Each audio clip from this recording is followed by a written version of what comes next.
Hello everyone, and welcome to, well, the Russo-Swedish Wars of the 18th century. Specifically, we're doing 1700 to 1790. Specifically, we are doing 1700 to 1790. I am your friendly compere of naval history, Alex Clarke. Doctor is my PhD title, it gives me, but I usually prefer Alex. And yes, we are having fun because technically this was all the iron brew I had left, which was literally not a lot. And so I ordered some more iron brew and it got delayed. So apologies. What other things can I say? Yes, if everything goes to plan, tomorrow evening on the Twitch channel, before I start, me and the great Garius the Brit will be tomorrow playing a classic naval combat game on Twitch. If everything goes as planned. We have both downloaded it. Garius was the one who informed me of this. In fact, I have never had a more excited colleague from Shipshape literally message me about a game before as Garius when he found that this game was available. So that'll be tomorrow evening's surprise. I have a poodle with me who is, well, he's been sleeping most of the day because he's under orders from the vets because his ear infection is still going on. They don't think he's going to have to require anything like an operation, hopefully, because that was on the cards, but they think he's still having more treatment because he's got pretty much the worst ear infection a doggy can get. Because, you know, my family never does things by halves. And, yeah. Carrying on. Life is good. Some more iron brewer set has arrived. I will say this. I am falling into the classic money-tight trap of, well, as you all know, currently we're sorting out mortgages and things like that. So I really don't want to run my account down. So what I'm doing is I'm only buying a couple of bottles at a time. Trouble is, if you only buy a couple of bottles at a time,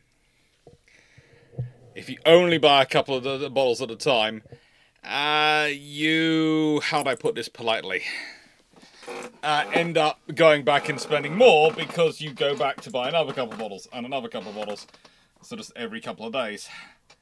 Hello, yes, you're gorgeous. You are gorgeous and lovely.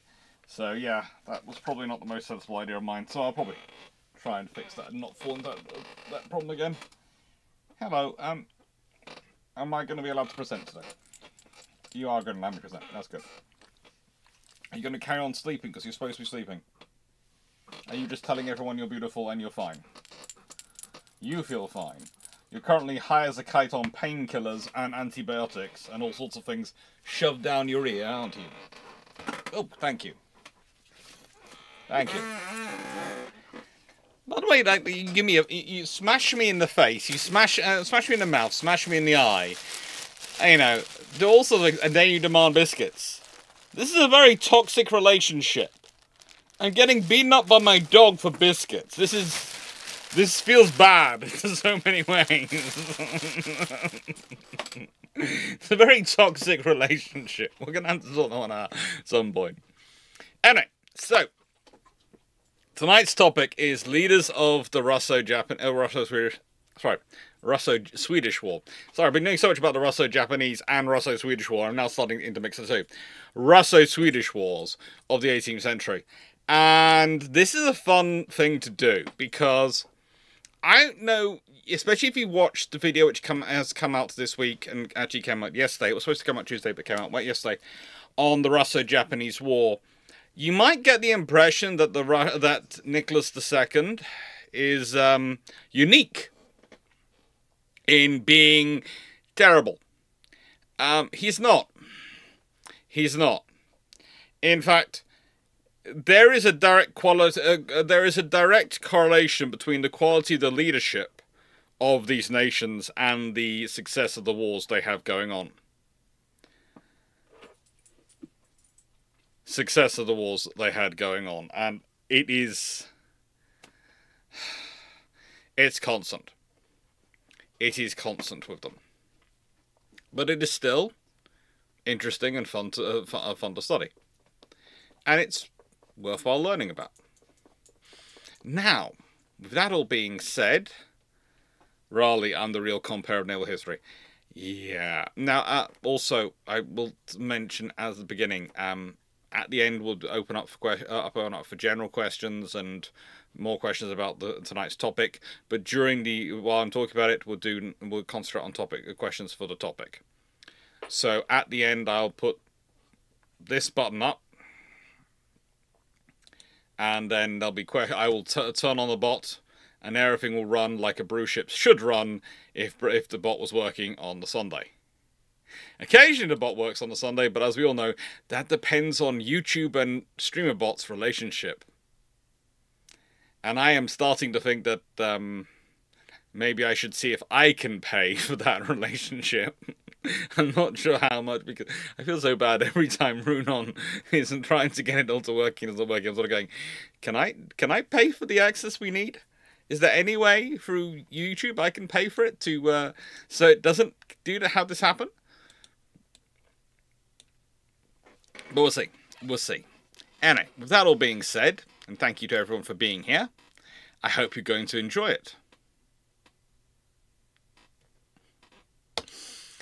We're going to start off, we're talking about 3 major wars, but we're also talking about the years in between. And the 3 wars are the Great Northern War, which is technically won by a Russian coalition win, but if you were going by the beginning of the war, they were losing, and at various points they were losing it badly. Mostly until this guy, gentleman, who we'll be talking about a lot, dies. Mostly until they are winning it only after Charles XII dies. If you ever go to Stockholm and you go to the Army Museum in Stockholm, basically you will see huge amounts of things captured by him. He was... how do I put this politely? Napoleon has better PR. Charles II was better at combat. Charles II understood logistics. He still got away from him occasionally, but he understood it. Better. Far better than Napoleon did. And one of the interesting things you realise about these wars, especially when you are British, but even when you travel around the world, is that Britain has really quite good press, but they give their enemies a lot of great press. I mean, Britain is #1 at magnifying how great their enemies were. And principally, that's based off the idea of, we beat them. So, look how great these guys were, yet we beat them. Look at how great Napoleon was. Just remember, we beat him. That's basically the British MO for how to go around the world and scare people. You tell them how great your enemies were who you beat. How wonderful and amazing they were. The trouble is, that isn't the Russian MO. And the Swedes are not the loudest people in the world. They don't talk about it loudly, and also they have various changes which go forward, and we'll be talking about that in this period.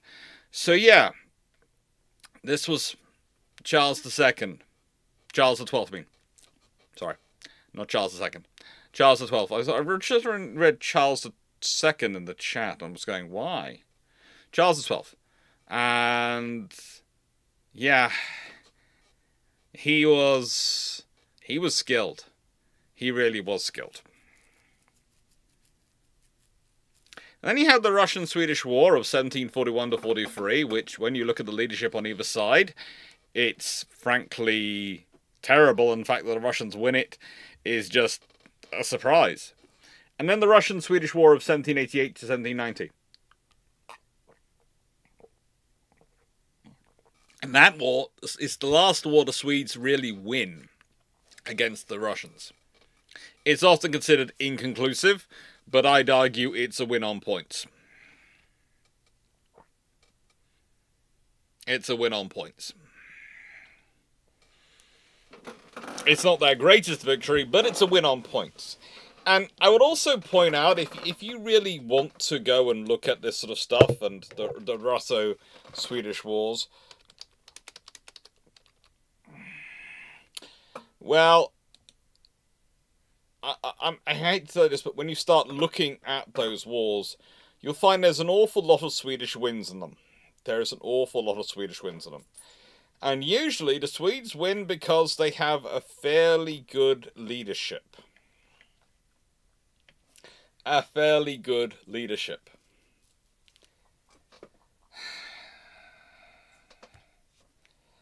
The Great Northern War is a coalition war, and as a coalition war, I'm not sure if we can really call that a Russian victory. It's their coalition win, certainly. Their coalition does win the Great Northern War. You cannot argue against that. But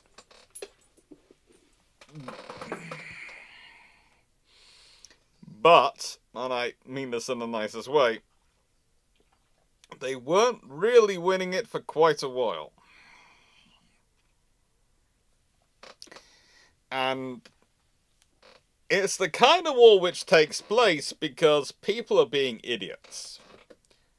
It really is.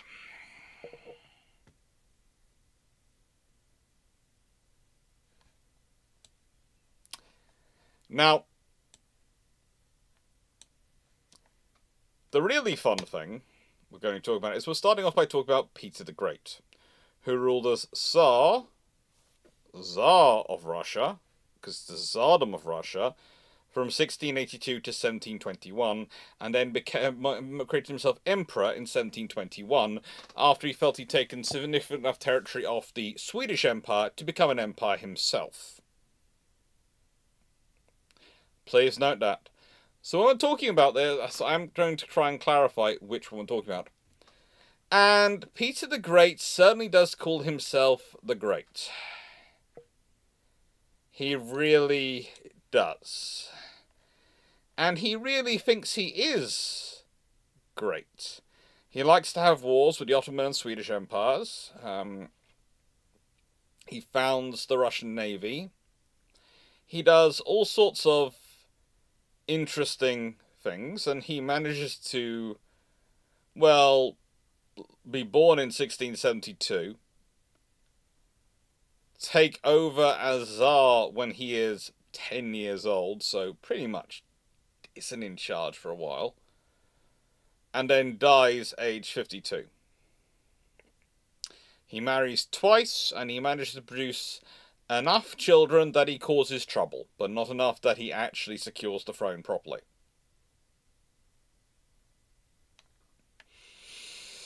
Founding the Russian Navy, he certainly deserves this. The Russian Navy are critical to the wars that took place. Absolutely critical to it.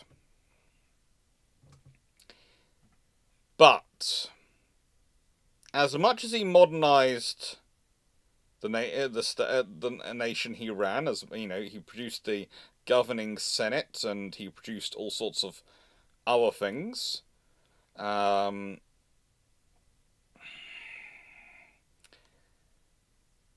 He really does institute so many ideas which become stratification.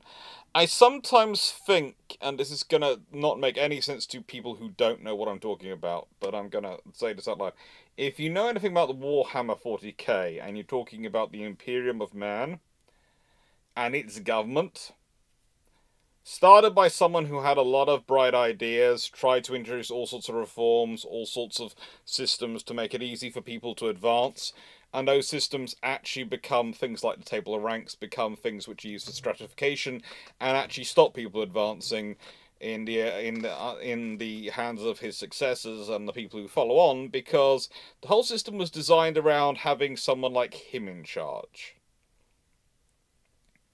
It's rather similar if we look at, let's say, Germany with the Bismarckian constitution, which is designed around there being a Bismarck as the chancellor.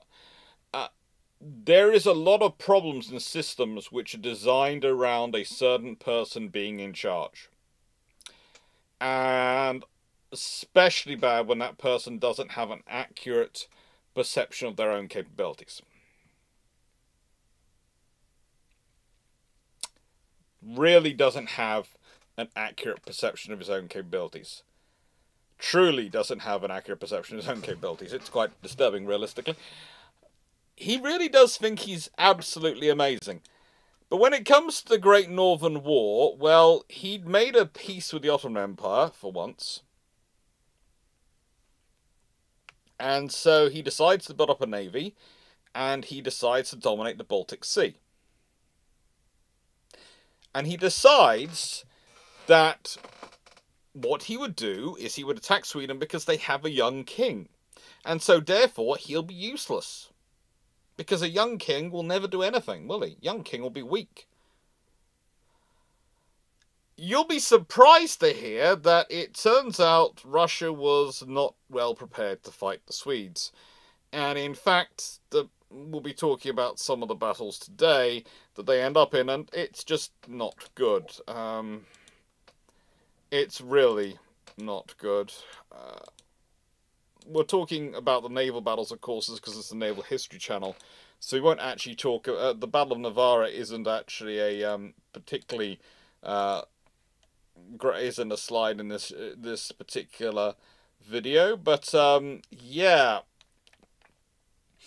The Battle of Navarre is... How do I put this politely? A garrison of 1,800 men with roughly 300 artillery, being relieved by a force of 10,500 men and 37 more pieces of artillery, and they are relieving that army from being besieged by a force of nearly 40,000 men and 200 artillery pieces, and the casualties estimated on the Russian side in that battle. In this battle, by the way, the commander, a lot of the senior officers are captured in this battle. So it's kind of embarrassing to Peter the Great, because he didn't come himself. Charles II went himself. They lost roughly 9,000 killed, wounded, drowned. Another 20,000 surrendered. And yeah, it was terrible. It was actually terrible. But Peter the Great was full of ambition and full of belief in what Russia could be. He really did believe Russia could be amazing.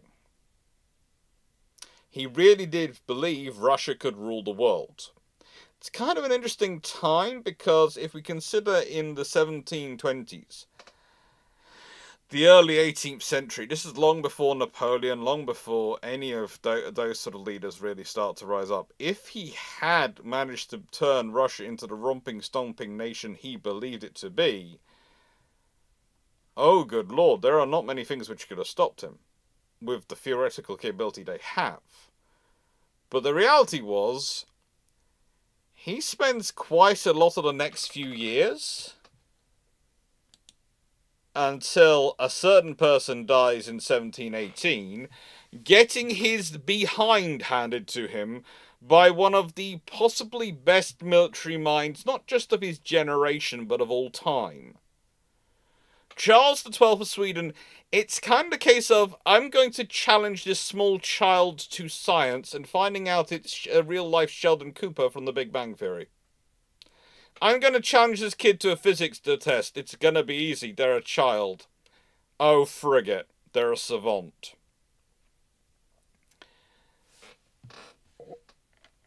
Charles II is to combat like...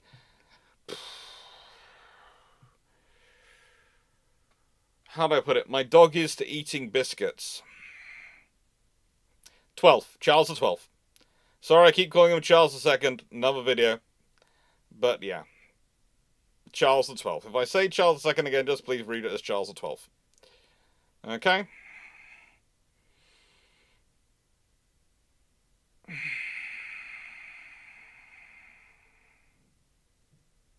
I do have a thing next to me of Charles XII. So, you know.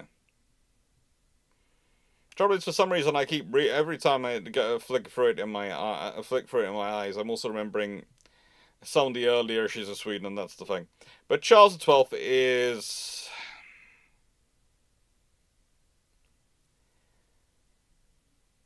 capable.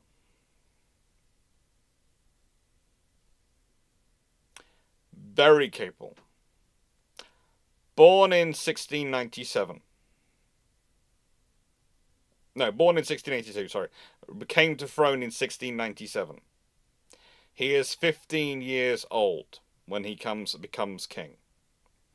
And, yeah, he starts off with a regent. After all, he's young.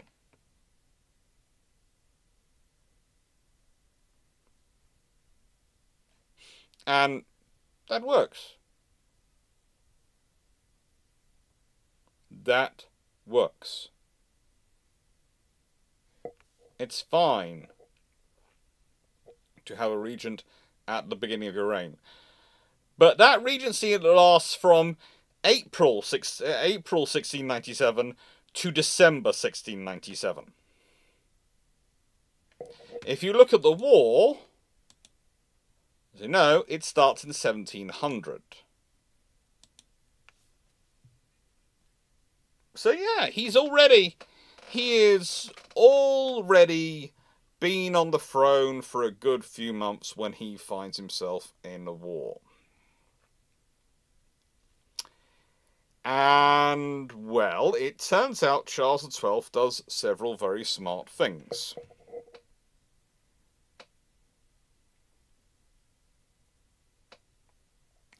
He isn't always the smartest when it comes to diplomacy.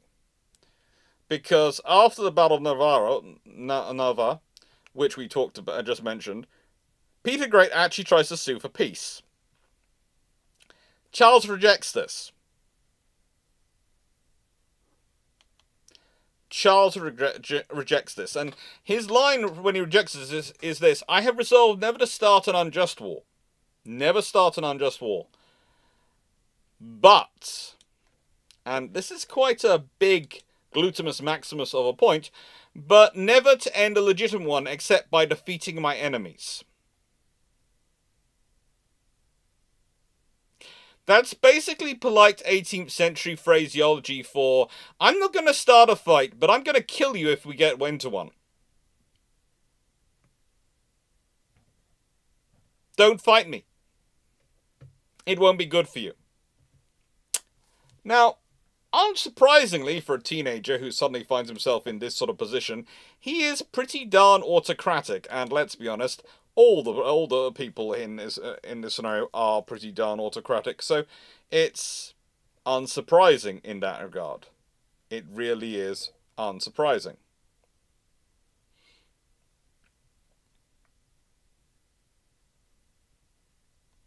But it works. It does work. He is capable. He is skilled.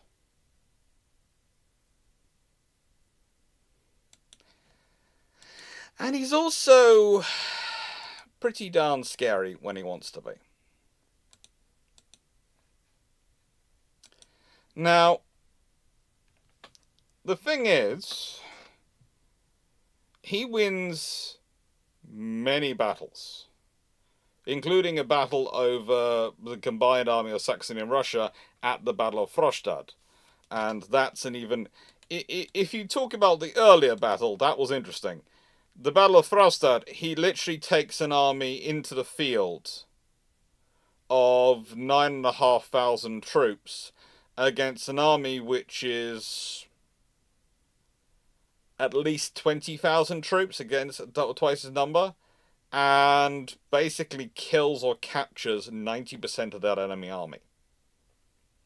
The figures are up to 8,000 captured and up to 8,000 killed of the Russian Saxony army. And it gets worse as you go through his subsequent the decision to march on Moscow. Unfortunately for him, the march on Moscow, despite the fact that he manages to rout several Russian armies twice his size, it ends with him incapacitated by a wound prior to a battle and unable to take command, so his troops lose a battle. Basically, he gets incapacitated, so others are in charge, and his army loses. Up to that point, it had been starting to become a, how do I put this way, a running joke that if you wanted to beat Charles XII, you didn't take in twice as many troops, you brought 4 times as many troops, and you might have a chance.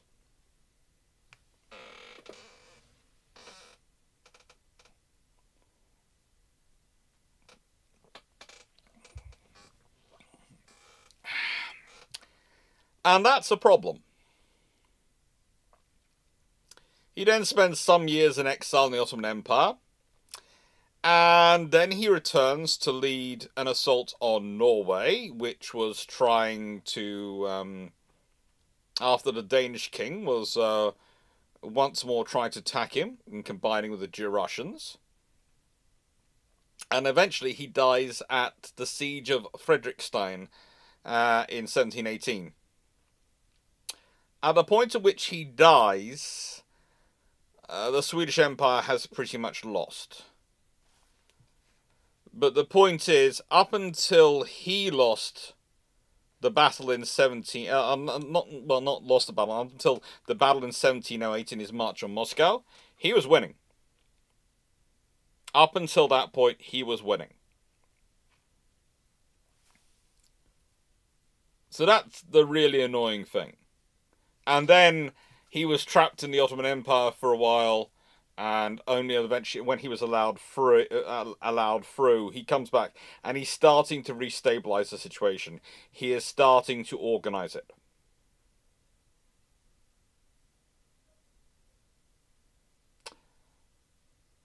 But, and I will say this war ends in the Treaty of Nystad. And the Treaty of Nystad, how do I put this politely, effectively ends, and the Treaty of Nystad is, well, it's 1721. It's 3 years after he died. Effectively ends Sweden as the autocracy and government organization and institutions which had so successfully fought their previous wars and established the Swedish Empire. It effectively ends it. Officially. Unofficially, they're still quite capable of romping and stomping, and don't you dare forget it. Don't you dare forget it. If the Swedes want to go fighting, they're going to go fighting. Don't think they don't. And I will personally testify to the fact that they have a lot of equipment in museums which is kept in very good working order. It might be officially deactivated, but I honestly do not think it would take that much effort to deactivate it. And I would also say this, having been on the Småland, I can consciously say, without any demurrament, that the Swedish methodology of arming ships has not changed. You give them a catalogue, they just put a tick on the cover and hand the catalogue back to you. They don't select weapon systems, they select the whole catalogue. Did you just fart? We've been over this. Biological warfare against your parent is not a kind thing. Oh, good Lord. What are we feeding you? Yes, you look cute, but oh my goodness gracious me. That's toxic. Get the iron brew out the sun. Need to get to an open window and then spray air freshener. Need to get to an open window. It's better. Where's the air freshener? You could help in this scenario. You could go get the air freshener. What? What do we do? Feed you? How? Name of all things holy. Oh God.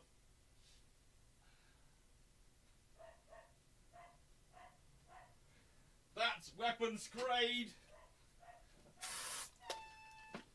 That is weapons grade. That is weapons grade. And I have gone and got the glade. Okay. Alright.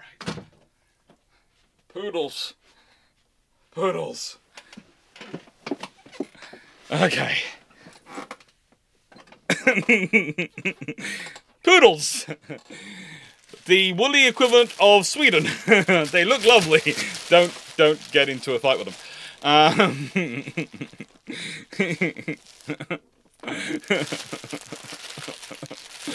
Oh, good lord. Anyway. That doesn't need to be concentrated to be weaponized. That's already weapons grade. Leaving that to one side, let's start talking about the naval battles of this war.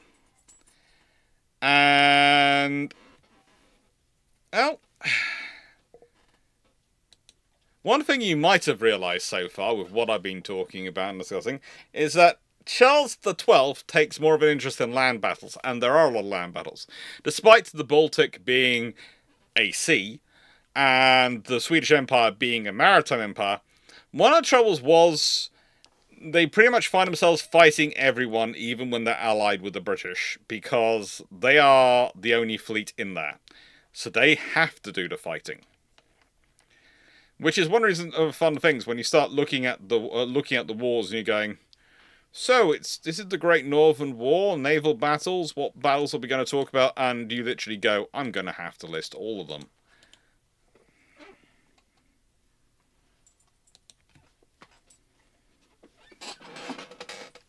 No, you're not getting the car keys. No, you're not driving yourself somewhere. We've been over this. Poodles cannot drive cars. You might be tall enough to reach the pedals. That doesn't mean you can drive a car. Now, the Battle of Koga Bay is always an intriguing one, and it's under command of Hans Wachtmeister for the Swedish Navy. He had been an advisor to Charles XI and Charles XII. And he was a capable officer. He really was. And the navy they were fighting, do you think it was the Russian Navy? No, they're not really around at this point. It's the Danish-Norwegian Navy. This is why Russia needs a coalition. They need someone else's navy to come and help them.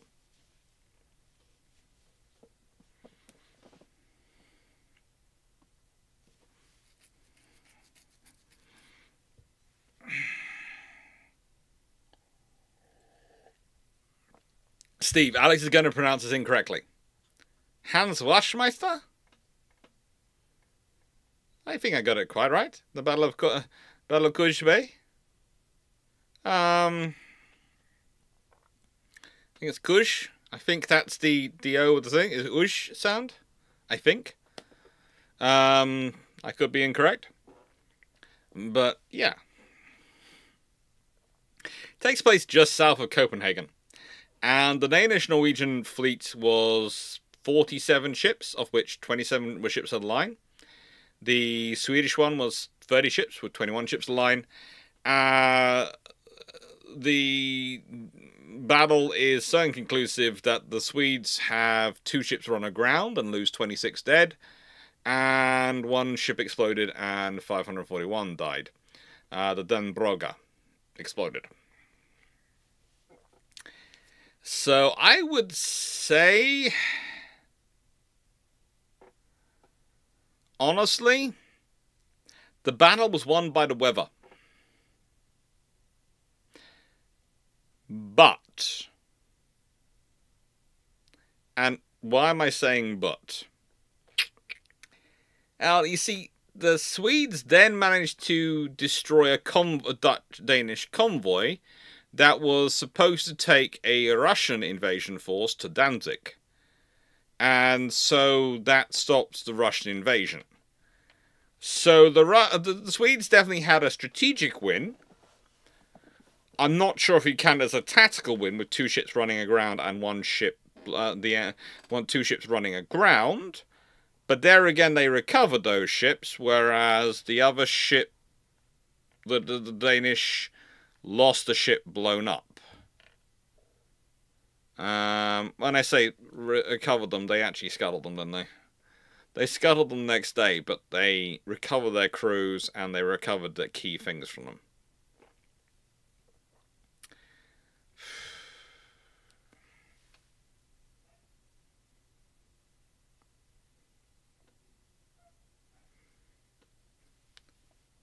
Well, I got closer than your first attempt. It's a sound halfway between an O and E. Also, G in Koga is pronounced as a J. That's Gusha. Gusha. Okay. Okay. I loved our time in Scandinavia. I arrived. I'd been spending ages trying to learn from various apps how to pronounce Swedish, and it was terrible. And the Swedes were very kind and spoke English the whole time, and so it didn't help me improve. It really didn't help me improve because, yeah, life happens. We'll see. The Finns were better. The Finns had more fun with my Finnish. They really did consider that hilarious. I'll leave that to one side. Then we have the Battle of Fladstad. Fladstad. Pardon me. Which is, how do I put this politely? We're going to call it an inconclusive battle because pretty much the battle lasts 2 hours. The Danish suffer 44 dead. No one's quite sure whether the Swedish suffer anything. And literally, they had 7 ships on the Swedish side, 5 ships on the Danish side. And it was bomb, bomb, bomb at each other for about a couple of hours.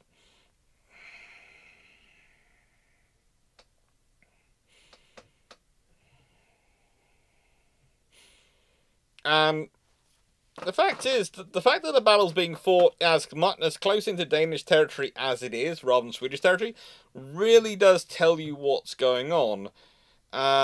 This is, of course, Fladstrand is modern Frederikshavn, which is, yeah, a nice place.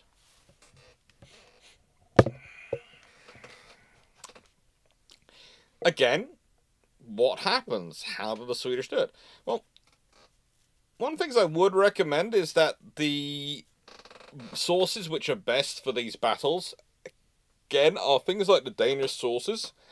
One of the things I find really strange and annoying is that there are some good books on the Swedish. There are some really good books, and I had it out this morning to talk to you all about, and I now can't spot it. I picked up a few good books while I was in Sweden, and they actually informed the writing and preparing of this, and its putting together. But now, of course, I want it, I cannot find the book. I'll find it before I do the recording. I will find it before I do the recording so I can put it in here. But the thing is, try and find those books outside Sweden. You're not going to.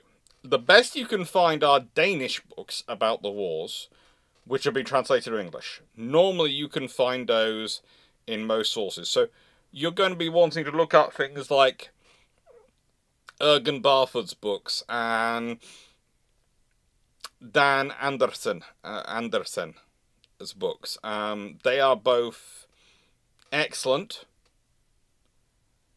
They are very much so from the Danish perspective.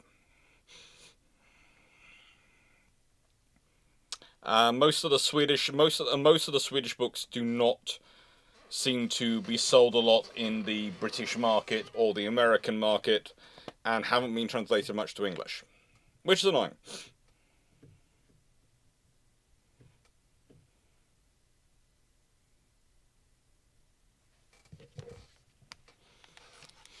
It's annoying. Then we have the Battle of Hogland. Now,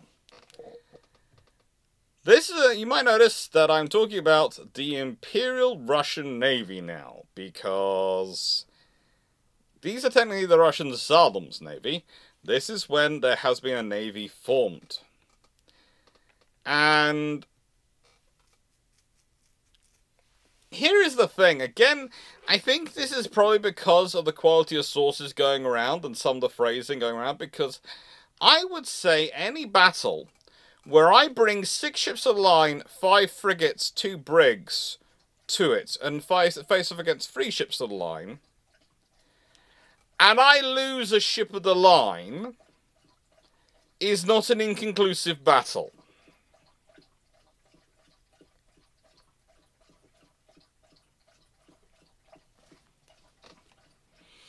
Now, the fact is, Karl Raab does an excellent job in this battle. He really does. And it's one of the things about the Swedish commanders you find out. They produce some pretty good commanders. On the 11th of July, 1713, the Russian ships, using their speed, managed to get within firing distance of a small Swedish squadron. Near Kalbergrund and Yttre Halliken shallows.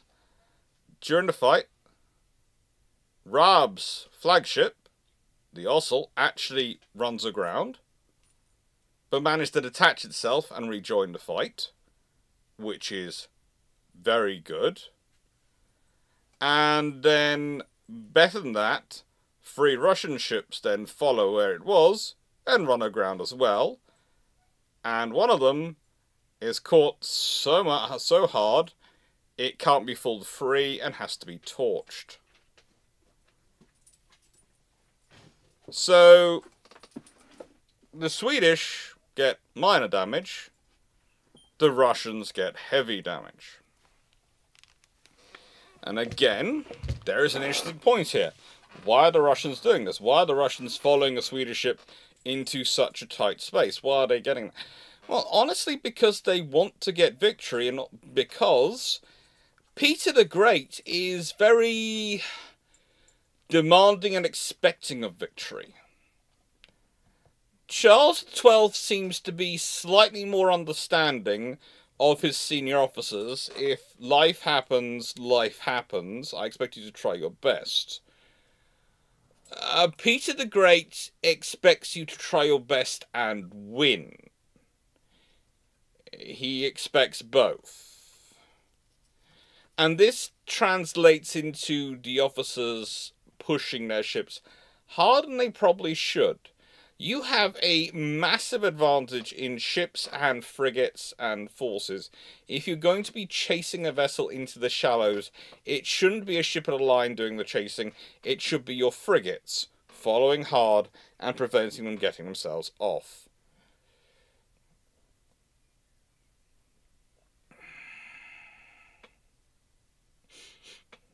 There are many issues with translating the older Swedish documents, including the differences in spelling between Old Swedish and New Swedish, but we'll leave that to one side, because that also causes fun here in some of the names, because some names in the books, sometimes they've got the translated version, sometimes they've got the historical version, because they want to go for accuracy.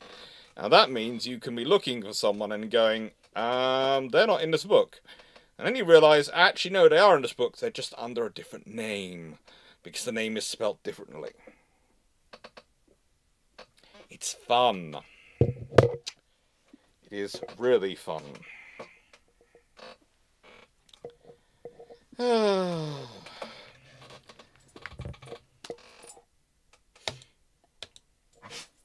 Then we have the Battle of Gangot. Now this is the great Russian victory. And it is a great Russian victory. It's an important battle. It takes place in 1714. And you're not going to get me argue that it was a great Russian victory. However, how do I put this politely? They kind of stacked the odds in their favour. You see, the Swedes turn up with one vessel they call a pram, a sort of shallow drafted vessel, which is usually propelled using long poles. There were some sailing varieties, and this seems to be probably one of those. 6 galleys and 2 skerry boats. And these vessels are operating near Hanko, Monday Hanko in Finland, Hanko. The Russians turn up with 98 galleys, of which 23 men engage. 23 galleys engage, sorry. Don't squeak the toy. I'll take it off you. 23 out of 98 engage. I mean, there's still the point that there is literally 9 Swedish vessels, so 23 gives them still more than 2 to 1. And they have a further, what, 75 sitting in reserve?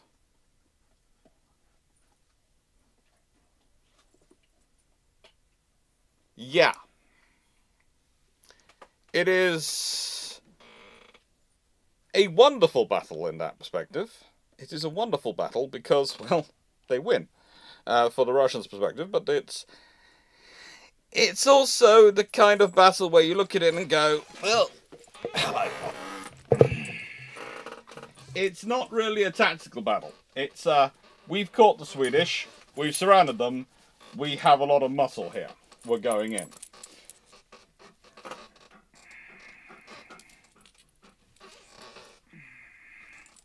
Now, originally, they'd be met by a force of 16 ships of the line of being there for the Swedes as well. And the Russians had withdrawn in the face of the ships of the line. And that had given them time to bring up more galleys. And then when they returned, they found the ships of the line had gone. And they just got the small ships. So think about that. They originally turn up with roughly 80 ships, 80 galleys. They look at the ship's line and go, this won't work for us, and they withdraw. They withdraw.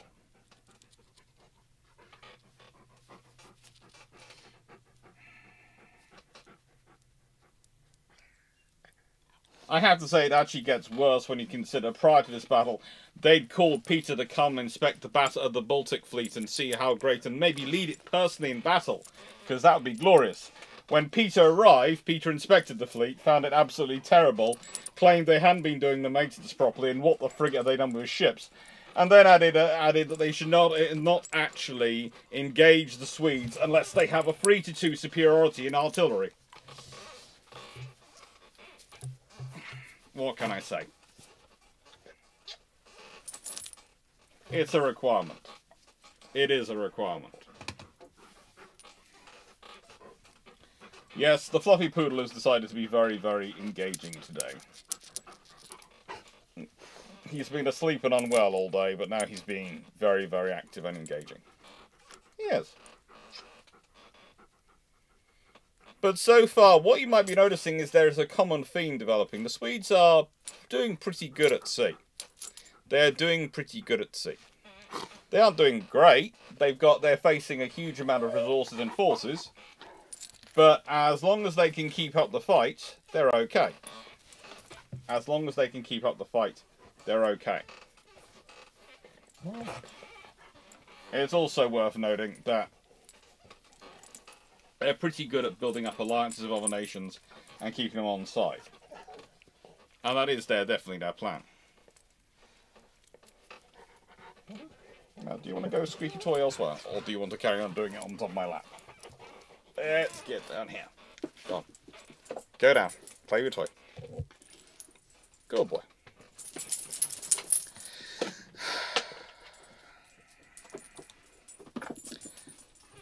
After this, again, it's the Danish Norwegians.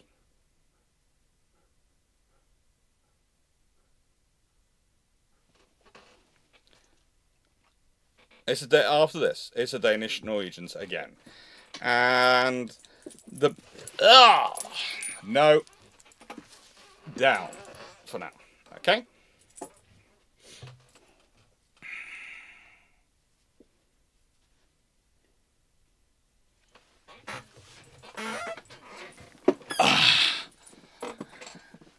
Peter Dawson, I'm not sure why you decided to ask that question. I'm presuming it's a joke of some kind, but I don't really think it's current here. We've been talking about Charles II, Charles XII the whole time.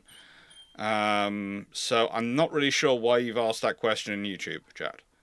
I don't know where that's come in and what you're trying to bring into the chat. Anyway.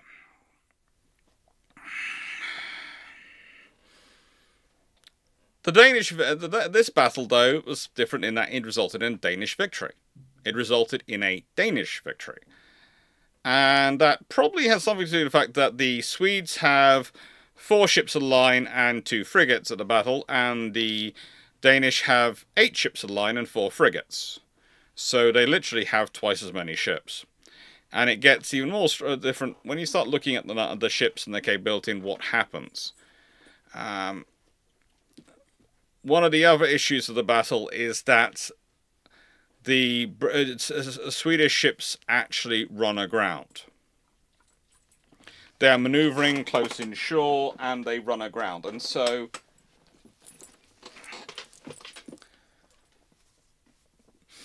they get captured the very next day. They don't get captured under sail, they get captured after they run aground. The only one which was captured at sea seems to be the Havita On, a 30-gun frigate. The Swedes certainly had advantages.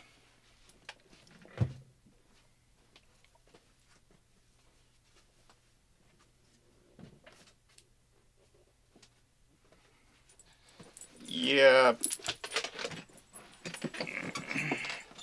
Peter, that might be the case. It was a reply to an earlier marketing chat, but it was so far out of disconnect with the chat, it looked really weird, and I wasn't sure whether you were actually trying to bring in modern politics into the discussion, in which case I was getting ready to ban you. So, yeah. Nope.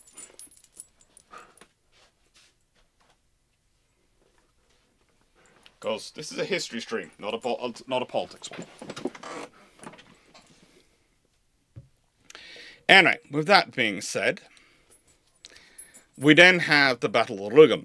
And why am I going through all these battles and just listing off, not giving much information? Well, there's a reason for that, and I'm building up to it. The Battle of Rügen is almost one of the last battles we have in the war. And again, it's a kind of confused battle. But this time, the Swedish fleet, despite inflicting a huge amount of damage on their larger Danish-Norwegian fleet counterparts, are forced to withdraw, and troops and transports manage to proceed.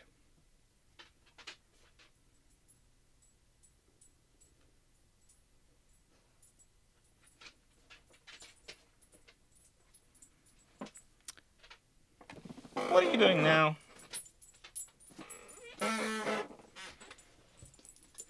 Good boy.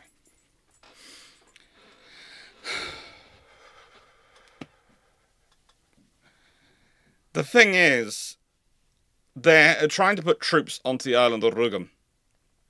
And unfortunately, the Swedish fleet, when it's pushed out the way, means that the garrison can't really be secured. Can't really be secured.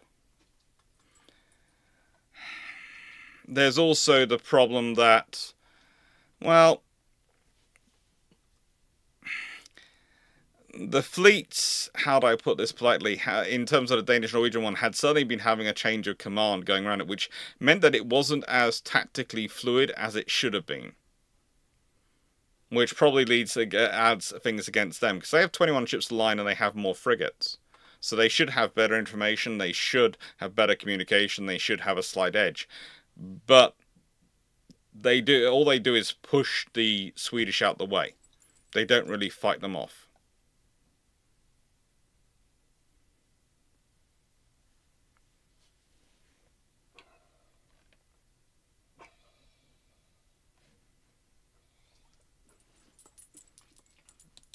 And what's going on at this point? One might noticing is things have been slowly not doing as well at sea for the Swedes. And you can almost put that down to, well, him being trapped in the Ottoman Empire for a while. And the people who are left behind. And this really does come through when we start looking at the leadership that comes after him. Because the trouble is, Both Russia and Sweden here are incredibly focused on the leadership they have in the centre. They have to be in autocratic or even semi-autocratic systems. The leadership in the centre makes a huge difference to how well things will behave and how well things will work. And so, if Charles II isn't able, able as he is at politics, if he isn't able to communicate with the centre, then he has issues. I would ultimately say this is the problem with his advance on Moscow. This is ultimately where Peter the Great has an edge over Charles II. Charles XII, I mean. Keep calling him Charles II. Do not know why. Well, I do know roughly why. I was teaching about Charles II and the Civil War today. And so I've got Charles II in my head because I was teaching that for 3 hours today. And now I'm doing something about Charles XII and my brain is just going, not going to catch up. I'm not going to catch up. Oh.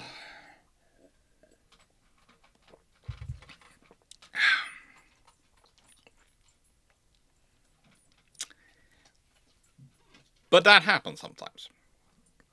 But the thing is, if you have an autocratic system, which depends on the person in charge, being in charge, at least being in communication, you can't afford to have things like, I'm going to go off on campaign to attack Moscow.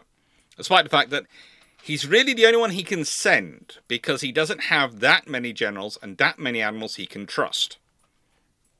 And the trouble is, as good as the ones he does have available are, they also have a habit of being older and dying.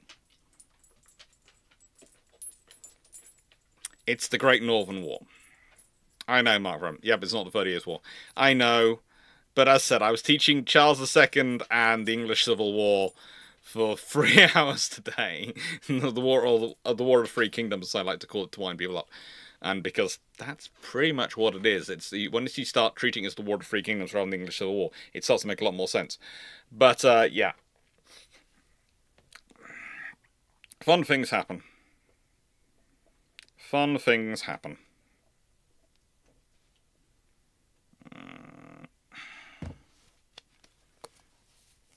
Let's get rid of this because it's annoying me because people are chatting away.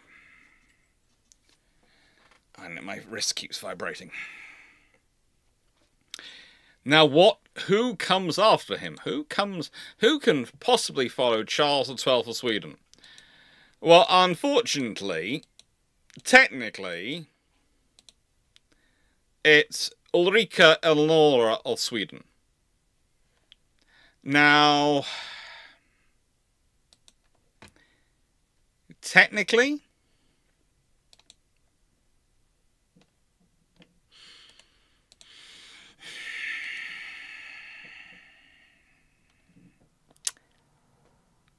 she is his sister.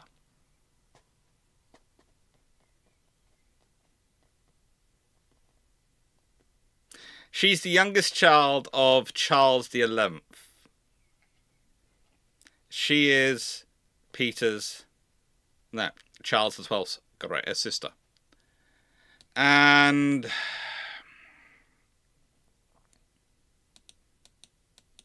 this is why having notes of both Peter and Charles next to each other is also not helping me.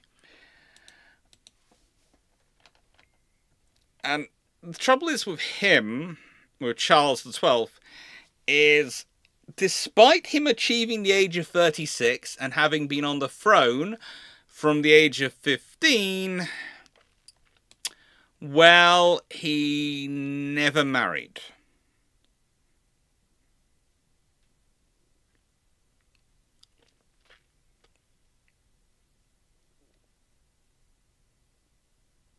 He always decided he would only marry at his own choice. And for love, not dynastic reasons. He doesn't have mistresses because he seems to have a very strong faith. And there is much of an argument that he didn't want to get married because he was constantly going to war, and he felt leaving a wife at home with children would cause trouble with the system he was running.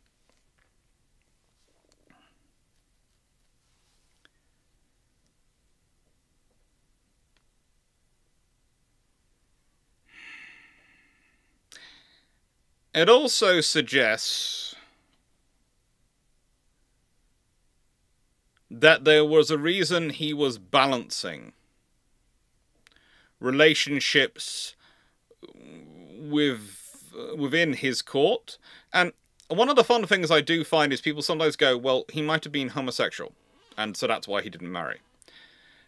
I'm sorry to say this, but in this period, just not being sexually attracted to your partner was not a reason not to get married. There are many, many marriages, especially amongst royal families, in this period between partners who, frankly, do not like each other. They still have kids. It's dealt with. It's done. You are not married. Your marriage is about the future of your nation state and about the politics of the nation. And I would say myself, he was also looking at the choices and the factions at court. And if he wasn't around to manage the factions at court, he was off campaigning, and he disappointed them by marrying one person who was connected to one faction, that would probably cause issues.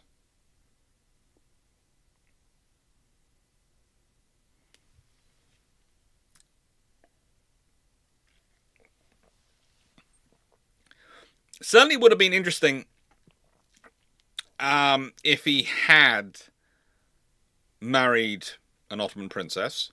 There's also the fact that I would say the letters which they base the suggestion that he might have been homosexual on are letters between him and pretty much his tutor in the art of running a country, and someone who he basically treats as a mentor. And the relationship is probably closer than most, because there aren't many people. Again, think about us from a member of the royal family and your king in this period. How many people are there who A, you trust to tell you no, and B, to say no when you're and tell you when you're wrong, and B, more importantly, who do you go to for advice? There's also the phraseology of the time. Giving compliments to people is far more common in that time. Unfortunately, we have to have a problem in that the Victorian era, whilst it's called the Victorian era and it does affect our perception of the past, the Victorians are a bit abnormal and very much, well, them combined with the Puritan history of America and the dominance of the history they both sides developed in terms of our perceptions of the past, means that we have a very interesting prism at one point in our history. There is the language of people prior to that, where they'd often where you'd have men write letters to other men who were probably their friends. We're going to judge that by the fact that both men involved had many, many children by many, many different women, but they could have been more, about the love in their bosom for each other, and things like that. So, yeah. But the problem that this all leads is that means that we end up with Ulrika Eleonora of Sweden, his sister, becoming queen. And she is... how do I put this politely? Unfortunately, she is very loyal to her husband.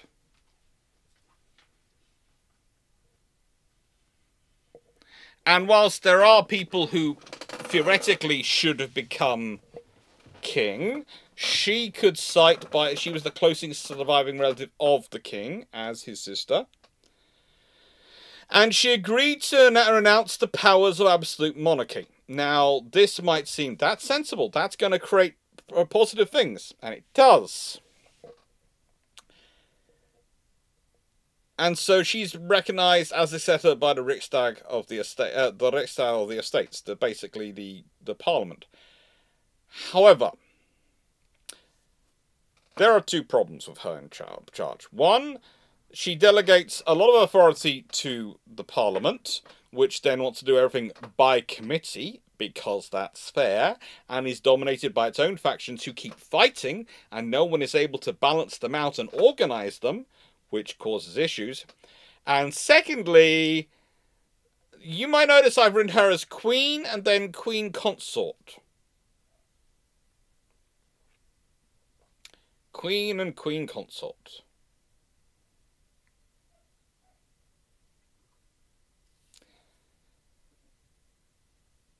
So, she, and I mean this in the nicest possible way, she basically hands over her throne to her husband. And to say he had no talent compared to his previous brother-in-law is to underplay his brother-in-law's skill and talent.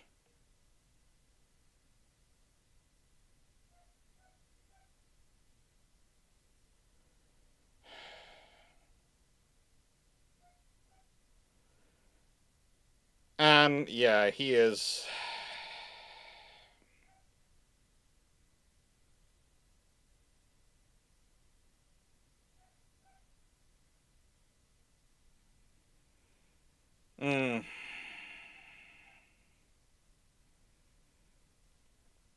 He is just, how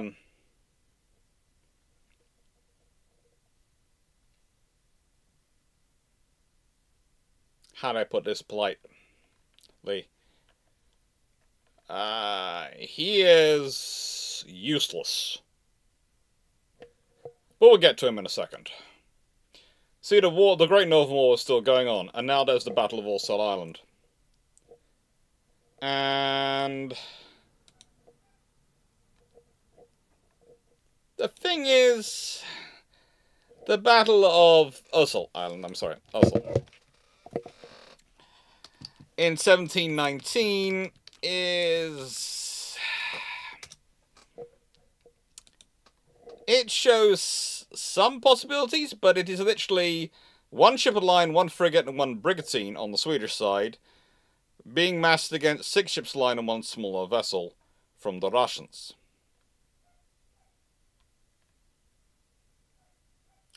Charles XII died 5 months before this happened. 5 months. And there were so many debates going on about where ships should be sent and what they should be doing, that when the Russian ships were engaging in supporting galleys and transports and were doing a campaign pretty much along territories in the Baltic controlled by Sweden, that the response is, what forces are in the area? Well, these are available, send them. No, we should probably wait for reinforcements. We have to be seen to be doing something. We have to be seen to be doing something. The words no serving officer wants to hear and every politician thinks of.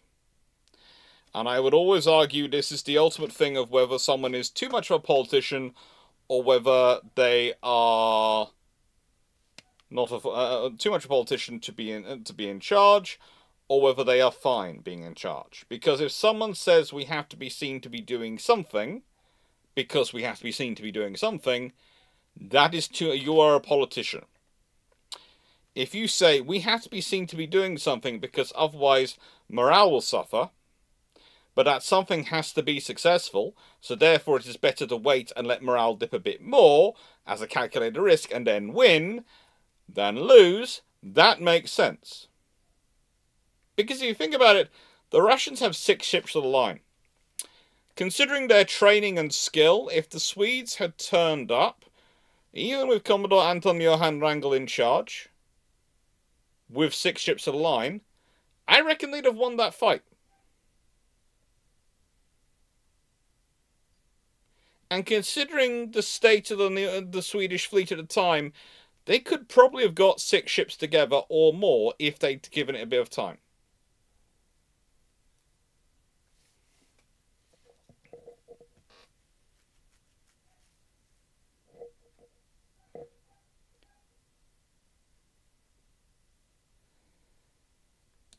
And then we have the Battle of Gingham.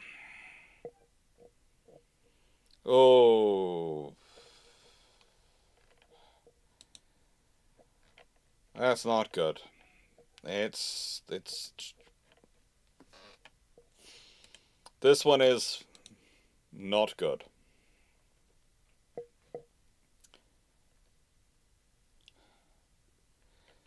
This battle is... well, both sides claim it as a victory.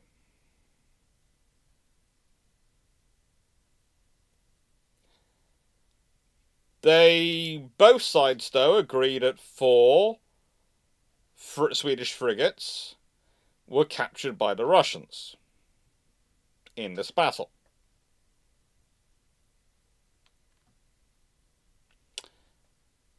However, the Swedish accounts are that 4 frigates run aground captured by the Russian Navy.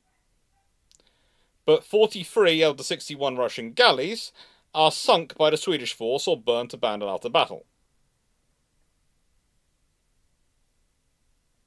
So, he claims he won.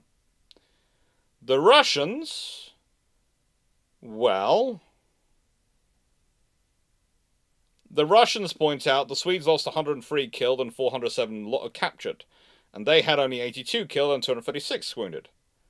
And they claim only 42 galleys were damaged. That's what they claim. Realistically, I would say the Battle of Gingham allows the Russians to reinforce their positions in various points in the war, and realistically, the Swedish again send a very tiny force to do the fight.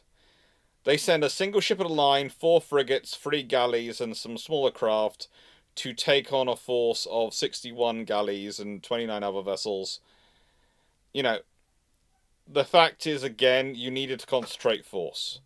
You needed, if you wanted to do this, if you wanted to defend what is now Finland from the Russians, you needed to send force.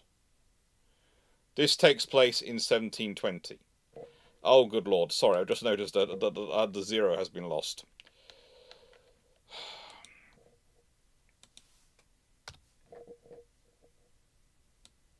Oh, that's weird. Why has it done... Okay, that'll fix it, though. That will fix it.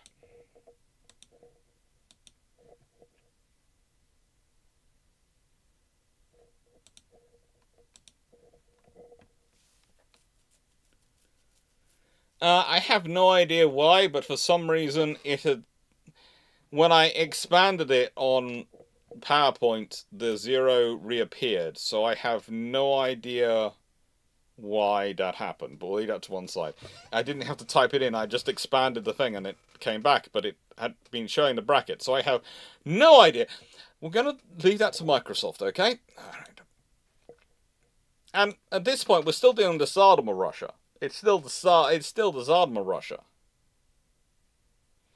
Why did the Swedes keep sending force in penny packets? Well, that's a good reason.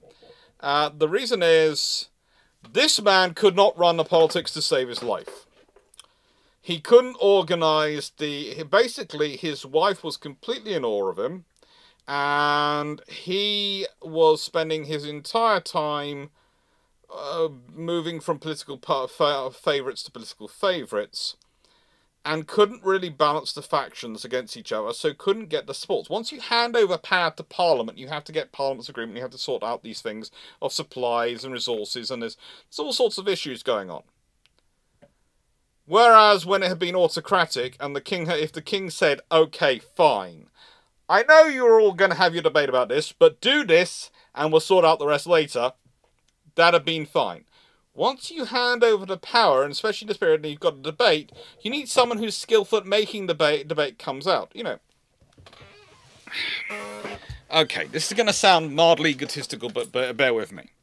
There is a friend of mine who claims as in me, have never gone into a meeting that I haven't worked out what the likely result is going to be beforehand. Because they say this because whenever we go into meetings and the meeting is flowing backwards and forwards and they know which side I want to argue, I'll produce papers which will back my argument and will be in tune with whatever the other people are saying. Now, My point is this. That's, to me, not manipulation. That's me having done preparation. I tend to, before I go into a meeting, if I know the people, I'll think about them. If I don't know about them, I'll research them. And I'll try and work out, anticipate what questions they're likely to have, what opinion, what differences and disagreements they're likely to have with my point of view, and how I can best persuade them to my idea. How I can best bring them round. And so I will prepare the papers appropriately. I will make sure I go in the information. To me, that is not manipulation. That is just doing my research and preparation for a meeting. The fact more people don't do this worries me. Because it isn't that hard. It's research. It's a little bit of putting myself in someone else's shoes and imagining them. Now, that is a very basic methodology of, I suppose, if you want to put it as that, out of manipulating a meeting, although I don't consider it. Frederick doesn't do this. Frederick doesn't do preparation. He does, for want of better words, he does, but you like me, don't you? And no, they don't. They think he's useless. And that's his problem. That is his big problem.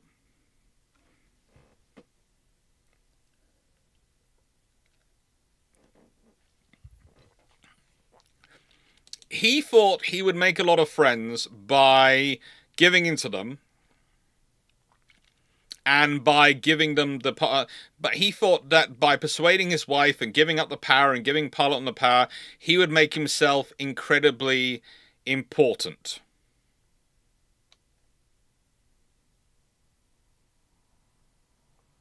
And as he becomes weak, as he fails, he becomes weaker and weaker.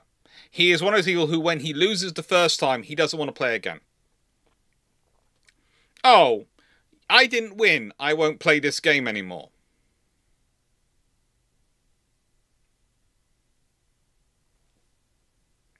Is that sort of policy.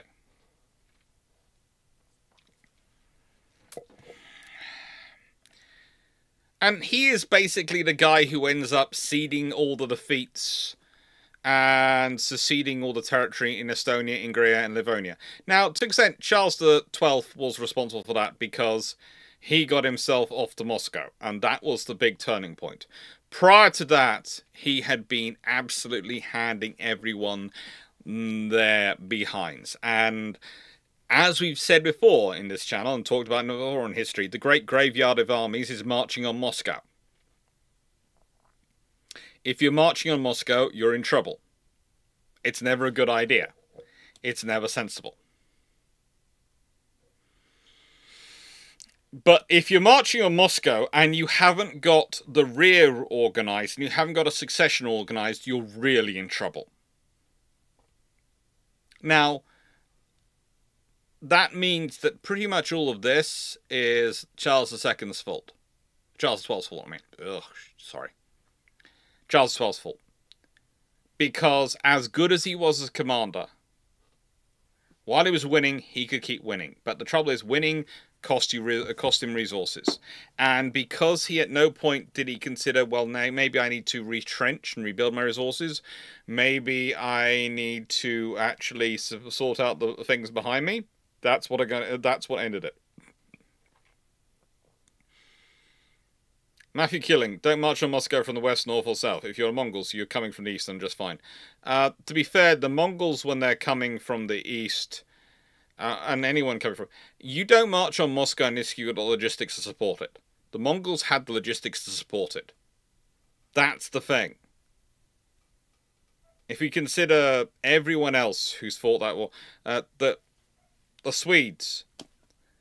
The thing is, you can only beat so many armies twice your size until you get wounded and everyone else is in charge, and they can't win against an army twice their size. They can't pull it off. And that's the problem. Charles XII's deputies, assistants couldn't pull it off.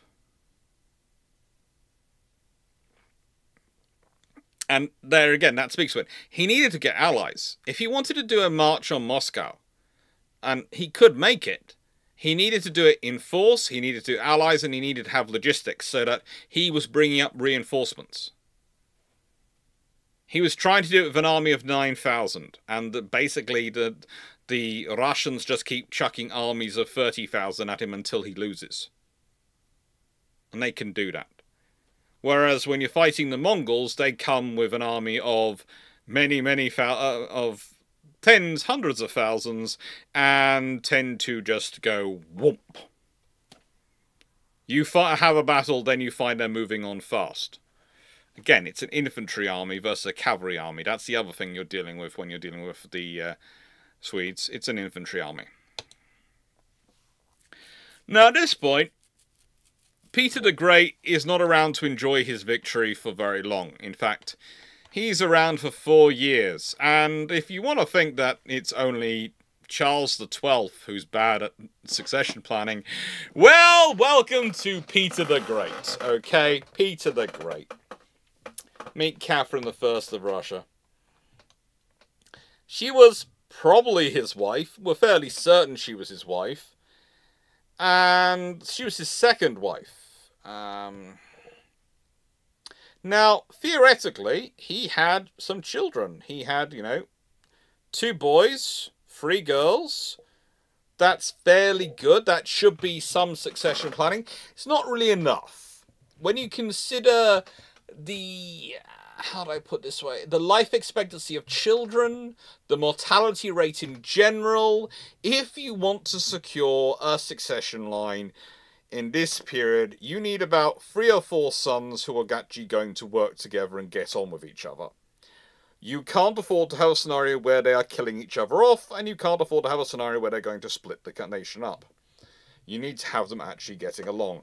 And preferably as many daughters as well, so you can marry them off to allies and secure alliances.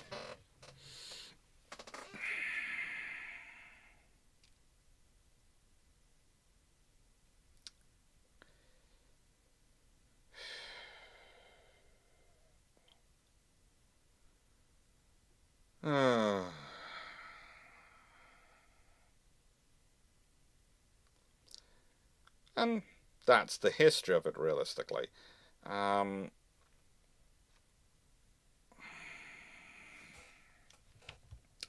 With that being said, Catherine doesn't do necessarily too bad. She is in charge for 2 years. After her husband dies, she's empress for 2 years. And she pretty much is concerned with trying to secure her husband's legacy. Her husband had tried to build a legacy.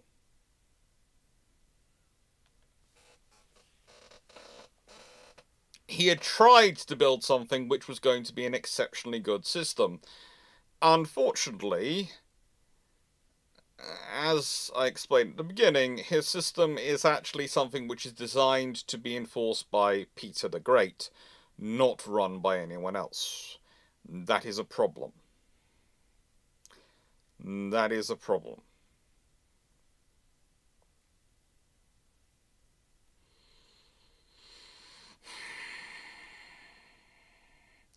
One of the other things is that Peter is not allowed to rest peacefully. Napoleon actually makes a forgery, quite a famous forgery, the testimony, that's supposed to be dedicated to him, which was as his reasoning for doing the invasion of Russia in 1812. It was the Russian, the Russian policy to try and get control of Constantinople, Afghanistan, and India, and conquer the world. That's not the case. There is a certain, definitely a solid case that Peter the Great starts the Russian obsession with having a warm water port. That is the reality. And what do you mean by warm water port? Well, you could argue having control of Constantinople and control of the Black Sea gives them access to the Mediterranean, but as we all know, the Mediterranean is also able to be blocked off by Gibraltar and Suez isn't around when Peter the Great is planning. The other scenario would be if he could get control of the Norwegian coast and Sweden, specifically if you get control of Narvik. And that area, maybe, but again, in this period, that's not really the same thing as it is later on. Going south for Afghanistan to India, at this point, not really on the Russian plans, because, let's be honest, it's a tsardom for most of his time, and then when it becomes an empire, he still doesn't have the logistics to be able to do that. So the thing is, he wants a warm water port. But what he means by a warm water port, and what we would mean by a warm water port, can be very different things. Can be very different things.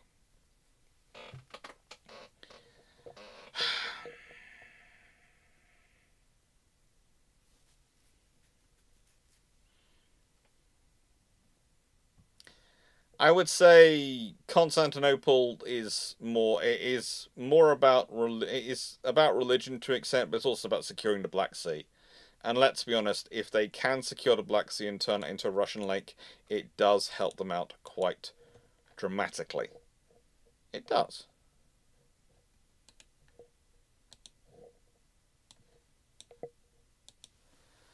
But, well, Catherine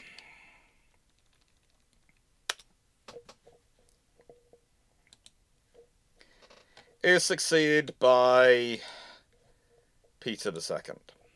Catherine doesn't do much in her 2 years. She literally spends her time trying to secure things for her husband. Trying to secure the legacy of her husband.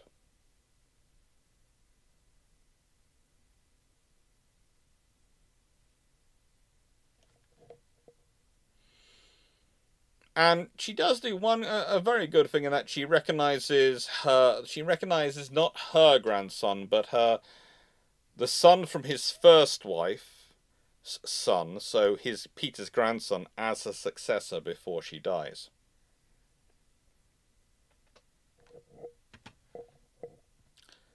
And let's be honest, she's who sets the labels for Catherine the Great, aka Catherine II. Peter II is... Well, there's a reason why Sweden gets a bit of a peaceful period at this point, because, you know, you basically have Peter the Great go down, then Catherine, then you have Peter II, Peter the Great's grandson, and, well... How do I put this politely? The person who Catherine the First set up as regent, in the case of her death, to support Peter, is able, but not particularly skilled at keeping a young boy happy. And when I say a young boy, I mean a young boy. Okay? He comes to power in 1727, and he'd been born in 1715.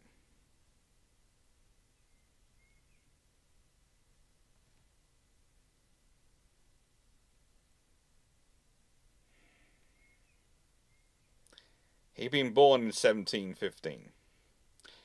He dies January 1730. When he's 14 years old.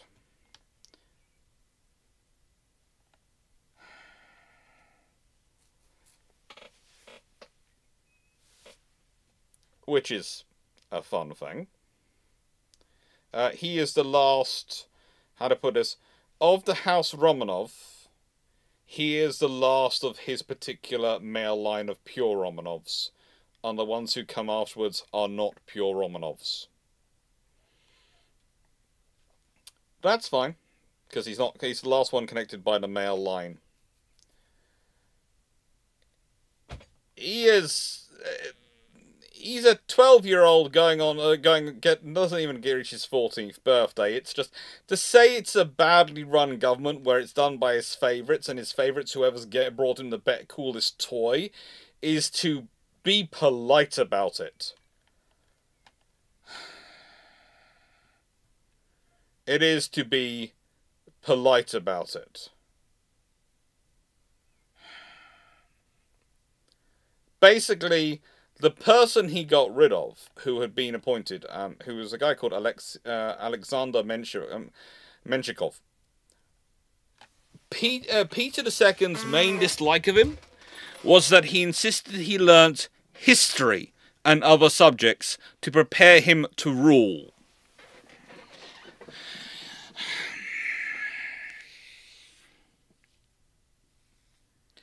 Believe it or not, Russia is not going through a great period at this point. They really aren't. And things get worse. They do. I know this sounds like I'm doing the whole story of the Battle of Tsushima and leading up to that, but no. This is Russian leadership in the 18th century. It gets worse. Peter II, at some point, in some comparisons, is a comparative high point. Yes. He had favourites. Yes. He was a 13-year-old boy who really didn't want to do his work and really didn't want to be king and wanted to spend his whole time playing games and riding horses. But seriously, compared to what comes after him, he at least has the defense he's a child.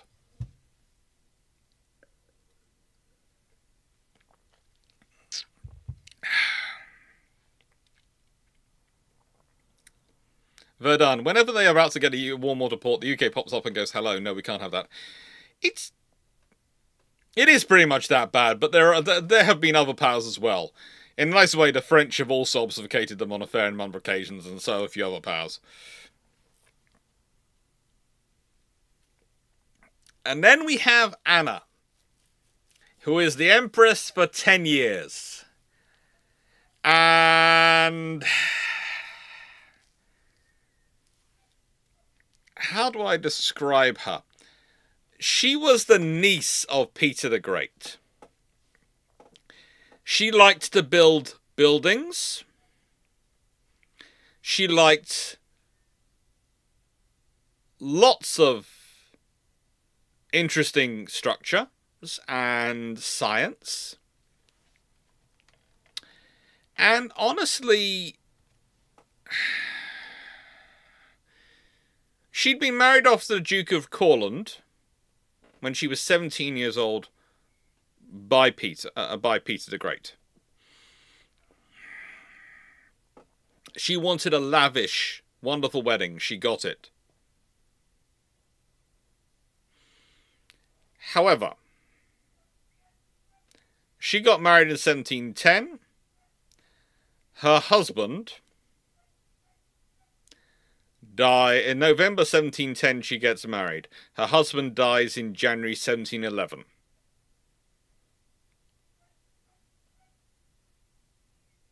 She proceeded to where her husband was supposed to be ruling and ruled in his place for 20 years. With a very nice Russian gentleman as her live-in advisor and occasionally lover. Never remarrying, although there is possibility she had another lover as well. When she becomes Empress, after the grandson, Peter II, dies childless, she is one of the 4 candidates potentially for the throne. However,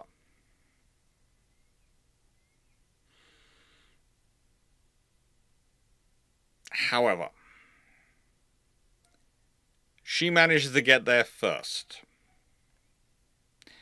And she manages to get into the politics more quickly because, let's be honest, she's been running politics. She's been running, maybe on a dukedom, but she's been running it quite well for 20 years. She's quite good at this. She's quite capable. There are issues. Anna's liked because she's childless, and so that means no foreigners getting power in Russia. She was liked because she was considered a fairly capable ruler. And most importantly, they thought she would be indebted and to nobles and would be able to be adjusted in course by nobles. So they would get the same power over her as they were noting the nobles had in Sweden over, well, They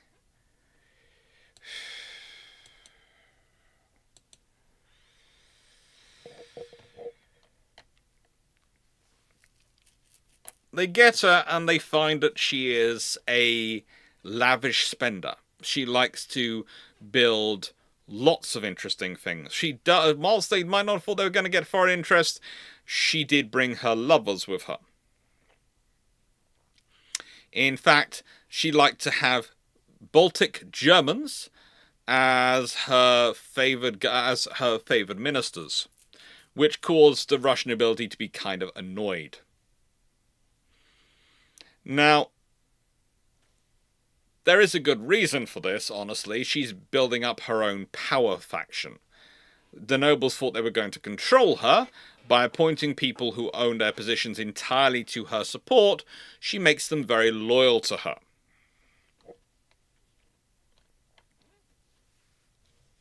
She also starts things like the Cadet Corps, which was to start training young boys for war. It was considered pretty useful.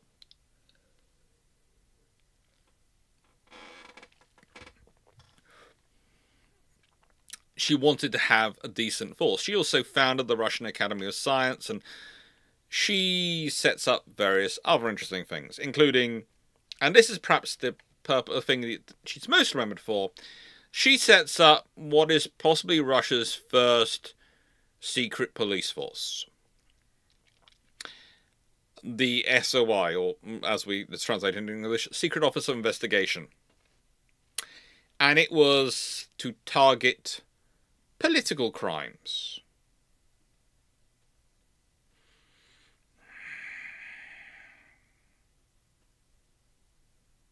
In painful and very, very cruel ways. In fact, there is a polite figures that she managed to, that this organization alone accounted for roughly 20,000 people who got in her way or were causing her trouble. She continues westernization, lots of things. But her ultimate legacy and her ultimate succession is that, well, she declared her grandnephew, Ivan VI, as her successor, and her favourite, Biron, as regent in the case of her dying.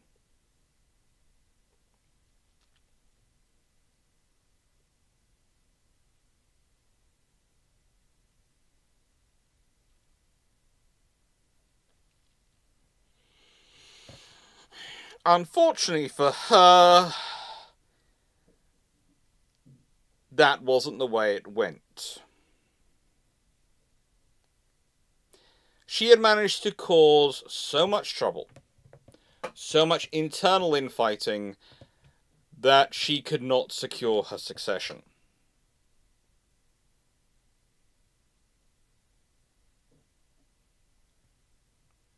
She could not secure her succession under any scenario.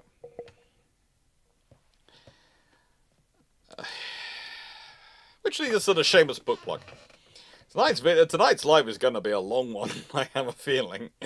Because basically, talking through the leadership of it, as you know, talking through these leaders, this could end up being something I return to over the next few years. Honestly, the Russo-Swedish Wars. As I manage to get more books, and I hear there are more books coming out, I'll return to it because it's an area of history which isn't studied enough, and we need to learn more if we want to really understand not just the Baltic states and the Baltic, but also Russia today, honestly.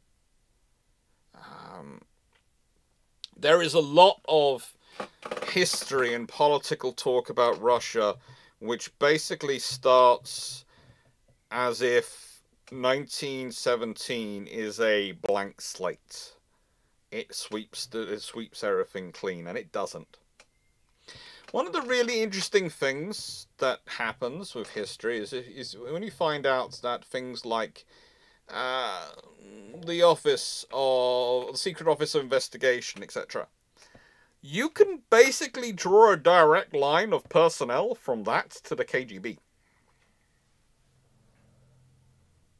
It's a little bit filled in at certain points, but it is basically a direct line because the people in those organizations usually can tell which way the wind is blowing, and they are useful.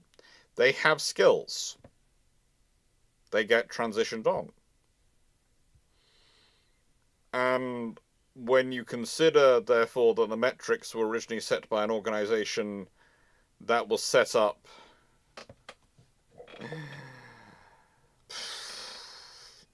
nearly 300 years ago, then that changes your perception of it. I know, shameless book plug. So it's where I say thank you to everyone for liking, sharing, subscribing, supporting the channel. Thank you for supporting stuff. Thank you for making it possible. Thank you for making the Iron Brew possible. Seriously, those Ko-fi donations of Iron Brew money that come in really do go to Iron Brew. And that sounds strange, but it actually matters more than you think at this precise time, because that means I can drink in here, and I have the bottles of Iron Brew stored in here, and I don't have to go through to the kitchen to get a glass of water. It isn't a long way. I'm happy to do it normally, and when I get the kitchen here, you'll probably see me go back to drinking a lot more water than Iron Brew, because that's normally what I drink. But the reason I'm not doing that here is because every time I go into the kitchen at the moment, I kid you not, I get another DIY job. Every time. I literally went into the kitchen to cook everyone's lunch today, and by the time I finished ordering my cooking lunch and prepping it and sorting all that lunch out, I'm apparently building a new chest of drawers for my sister, a new bed box for my sister, and I'm fixing a desk for my mum. So I literally live in fear of going into that kitchen, because every time I go in there, I get more jobs to do. I get more jobs. And there are only 24 hours in a day. And I realize I don't need much sleep. But every time I go in that kitchen, I get more things to do. I swear they're breaking stuff for me to go into that kitchen. That's the waiting to tell me. Oh... It's cruelty. Anyway, but thank you for everyone who buys the book. You know, this is about Troubles, Battles, and Darings. There are more books coming. That is something I'm looking forward to. There are various things planned for this room. There are going to be shorts are going to start again soon, hopefully as well.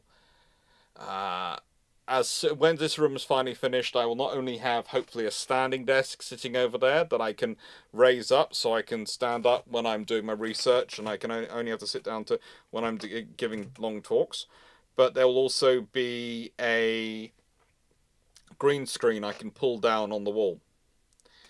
And those sort of things are going to be really, really helpful for what I have planned for the future. But it's going to take a while to get there. And the reason why that's sitting there, if you might notice, if you look there, you'll see that there's my saw is sitting there quite happily, just sitting there with some Iron Brew bowls on it. And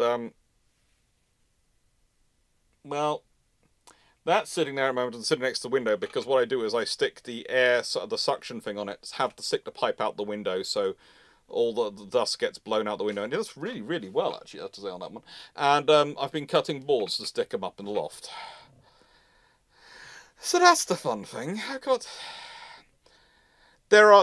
I will say this to you, this is the thing, you don't realise until you move house, and this is the thing which shocked me, was because I thought I'd done all these jobs on my old house, so I thought, that's fine, I know I'm going to be able to...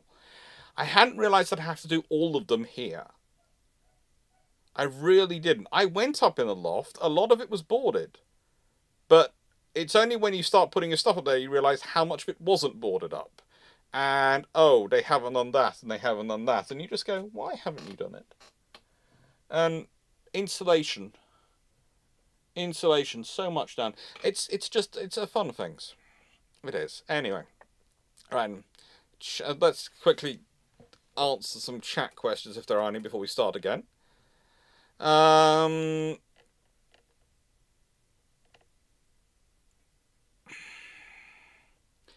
Gasberg, infantry army versus cavalry army on the plains, not in the hills or the mountains.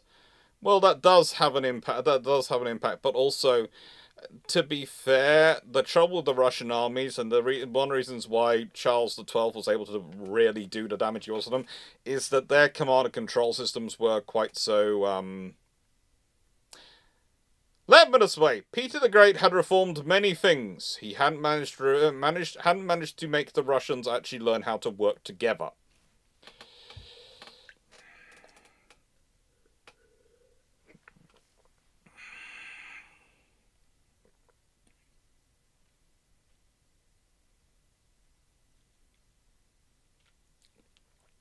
But I'm struggling with phrasing this. It feels like the Russian secret police is almost like the British civil service. They've been around forever and run things. Plus the traditions of all come from them. There is a good argument for that. I would say with the British civil service is that I'm not sure if it's necessarily equipped for doing its traditional role in the modern world. Or let me rephrase that. I think the modern media world and information age has changed the rules of the game in a way which the civil service in the UK didn't predict. And they are still scrabbling to catch up and working out how they deal with it. I also would argue that a lot of the people who whenever you hear a politician describing their opponent as a populist and putting that down as something bad, to me that's basically them going, they're a better communicator, and because they're better at communicating and getting people on their side, I'm losing. And I sit there and go, no, the way you beat a populist is you out-communicate them. So that means you need to treat your voters like they're intelligent, but that doesn't seem to pass way across a lot. Anyway, leaving that to one side. Oh, caramba.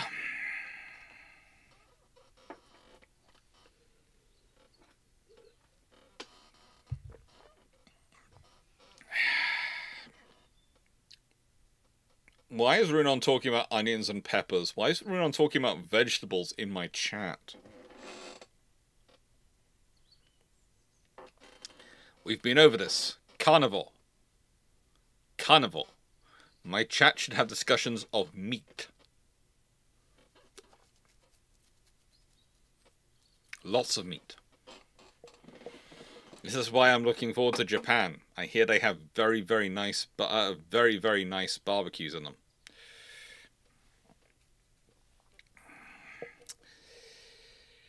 With that being said, flavor enhancers. That means that you're covering up the flavor of the meat.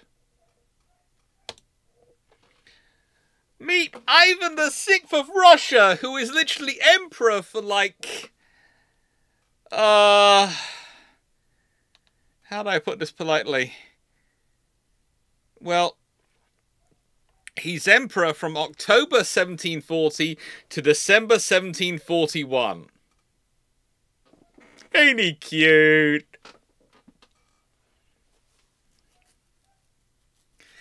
His mother was named regent, and the trouble is, though,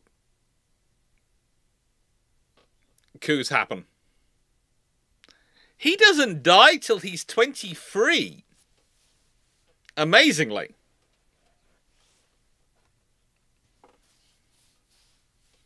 And he basically spends 20 years as a prisoner. He's killed by guards because they think some army officers are attempting to free him. They are. He didn't know about this. And so he's killed.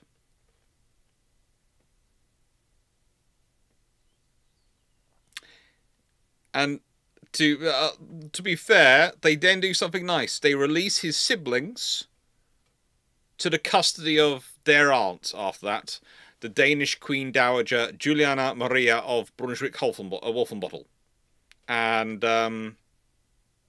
they live the rest of their life under house arrest in Horsens, which is in Denmark, the Jutland area of Denmark.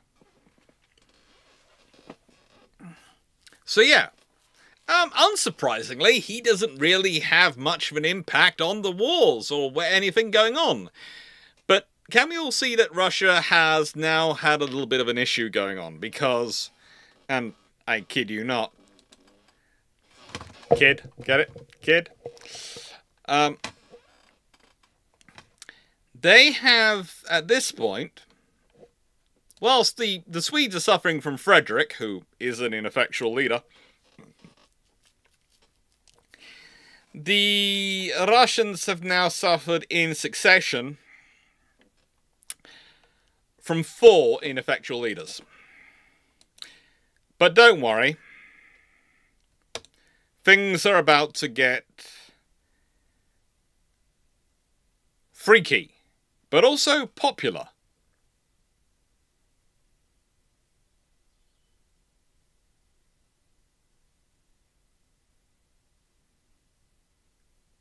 Freaky, but popular. Because we're going to be talking about Elizabeth. She is, in Russia, one of the most popular monarchs ever. And she's popular because she makes the decision not to execute a single person during her reign.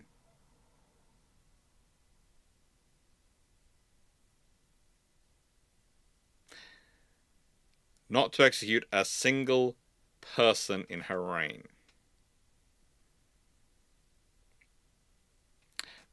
Please note, she is the last Romanov to rule.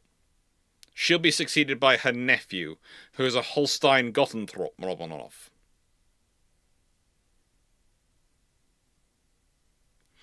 And Runon, how many people have accidents? Well, that is the interesting question, because, of course, when she becomes queen, she's 32 years old. She dies aged 52. She rules for roughly 20 years. Now, again, there are discussions on this. She is the second eldest daughter of Peter the Great. She had watched all the successions that had taken place. She had watched all the issues. And she seizes the throne with the military support.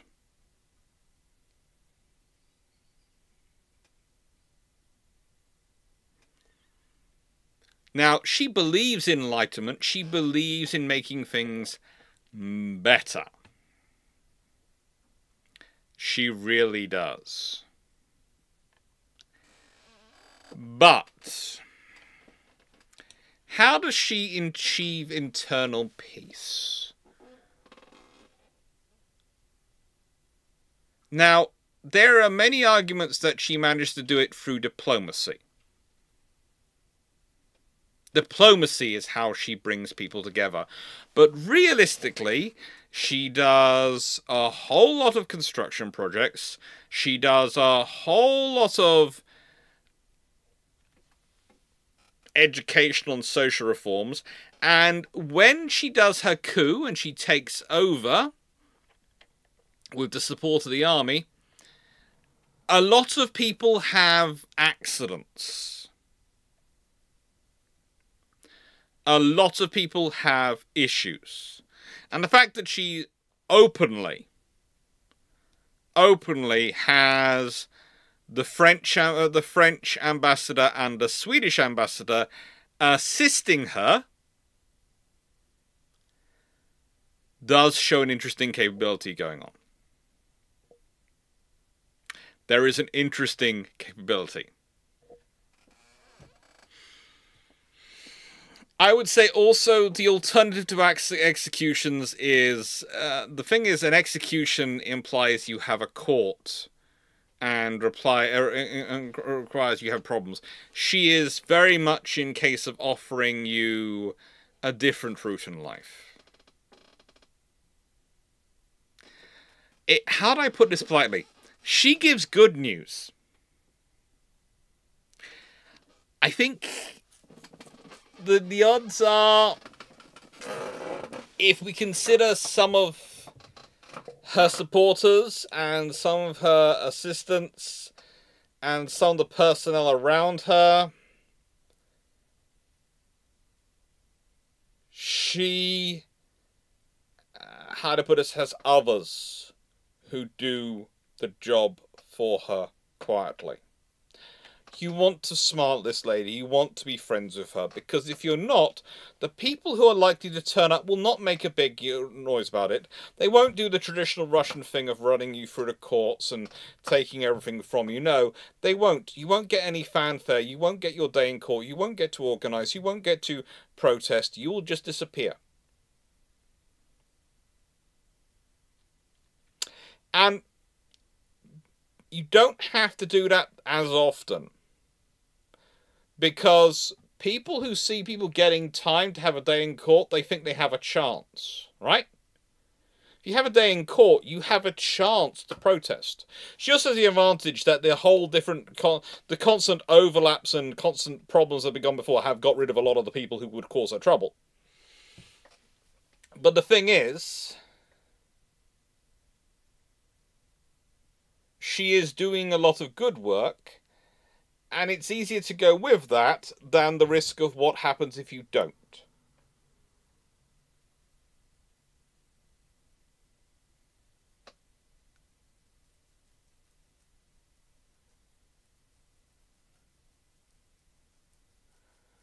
Edgefield, good news as in you have been promoted to Duke in charge of running Alaska. Yes, good news. But, you know, there are many things she needs to do. She also does go about securing. This is one thing she's done quite early on, and she gets her nephew to come at the age of 11 to St. Petersburg. He is received into the Russian Orthodox Church. He's proclaimed as heir, and she immediately gives him great Russian tutors and picks a bride for him and sets these things all up.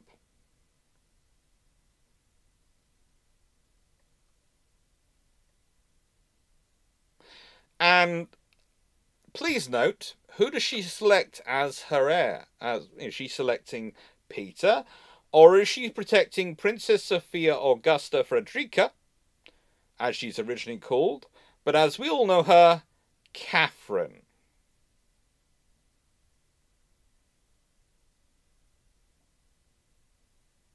The same name of Elizabeth's mother, who had been Catherine I.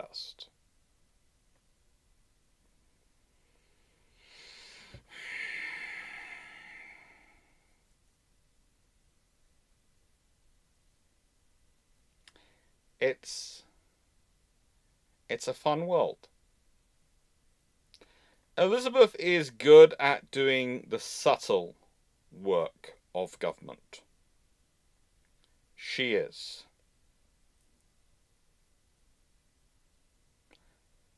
She is good at doing the subtle work of it.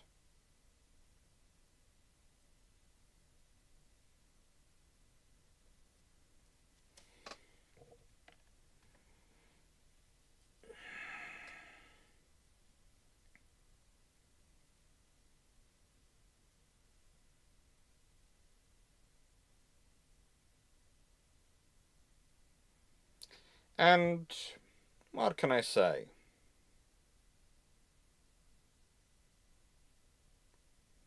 She also, in a nicest way, takes real interest in her successor. In that the boy who is born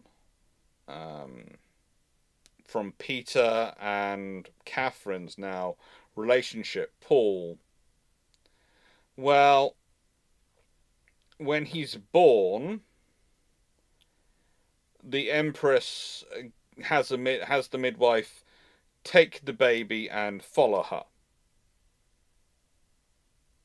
Elizabeth doesn't give Catherine access to the child for another month in a churching ceremony. And then she doesn't see him for another 6 months. So she is taking the legacy building and building up the family very, very importantly. She establishes fairly decent foreign policy and fairly decent discussions going on. But you might notice, if you remembered what we saw, which wars we're talking about, and which wars we've been talking about, yeah, you will notice that 1741 to 1762, she comes to power with the assistance of the Swedes, yet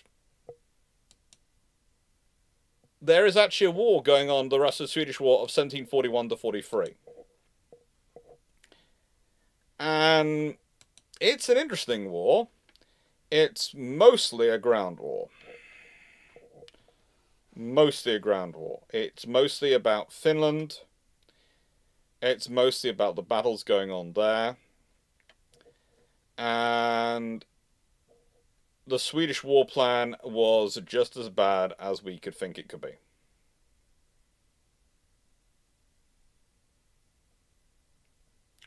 And basically the entire thing of the war was started to set up for her to take power. It's setting the pace. It's removing people from the capital to set the pace of the battle.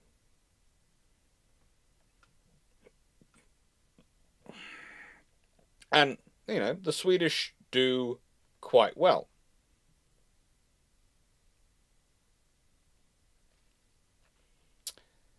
The fleet's largely unable to take much action in 1741 because the ground forces hadn't been concentrated and they weren't therefore available to work with the army.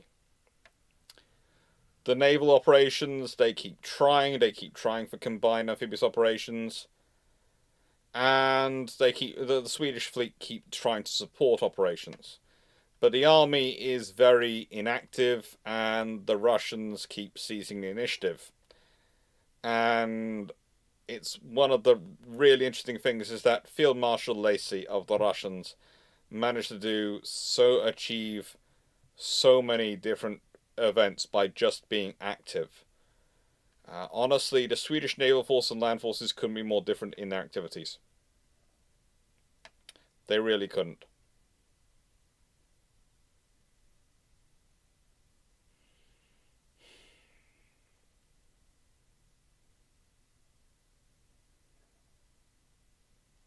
There is a naval battle. It's the Battle of, it takes place in 1743. It's the Battle of Korpstrom at the Narrows there, and the Swedish attacks repulsed on the galley fleet. And honestly, the Swedish galley fleet and the Russian galley fleet really didn't have. How do I put this? The Swedish galley fleet shouldn't have probably engaged in that battle. It was far too in favour of the Russian galley fleet. It was really not a sensible battle to get involved in.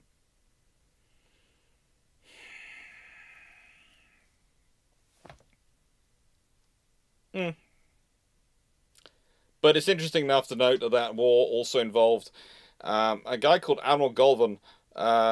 Actually was put forward, faced the military tribunal because he'd refused to engage a Swedish squadron of equal strength. And he used this to defense the fact that the edict from Peter the Great hadn't been removed, which stated that they should not engage any battle unless having a 3-2 superiority or better.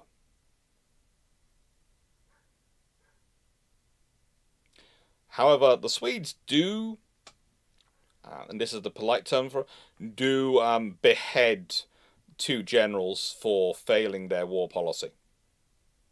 In fact, the army was just, yeah, the Navy keeps turning up, the army doesn't get, and the Navy doesn't always equip itself greatly, but it does turn up when it's supposed to.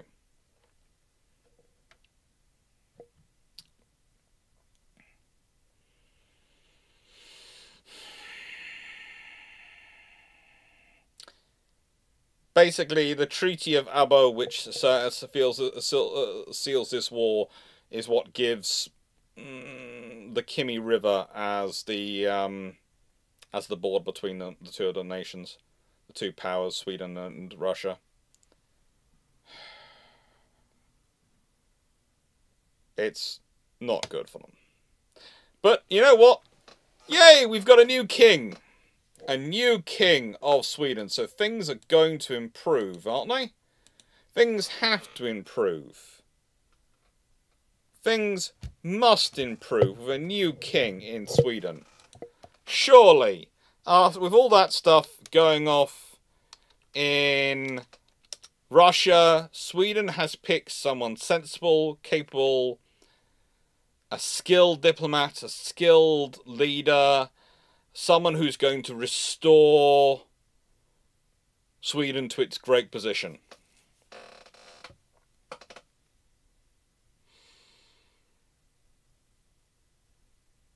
No. No, it doesn't. No, of course not. Why would anyone, in a world where autocracy is almost a requirement, or at least a stiff dose of firm governments, either in parliamentary form or in terms of having a monarch, is a requirement for speedy operations and dealing with situations, why would we not, in a scenario where we're not going to have a strong leader in parliament, why would we not pick someone who's going to be a strong monarchist? Nope. Nope.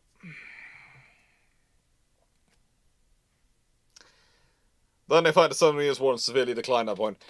They get involved in so many issues. We're talking about the Russo-Swedish wars at this point.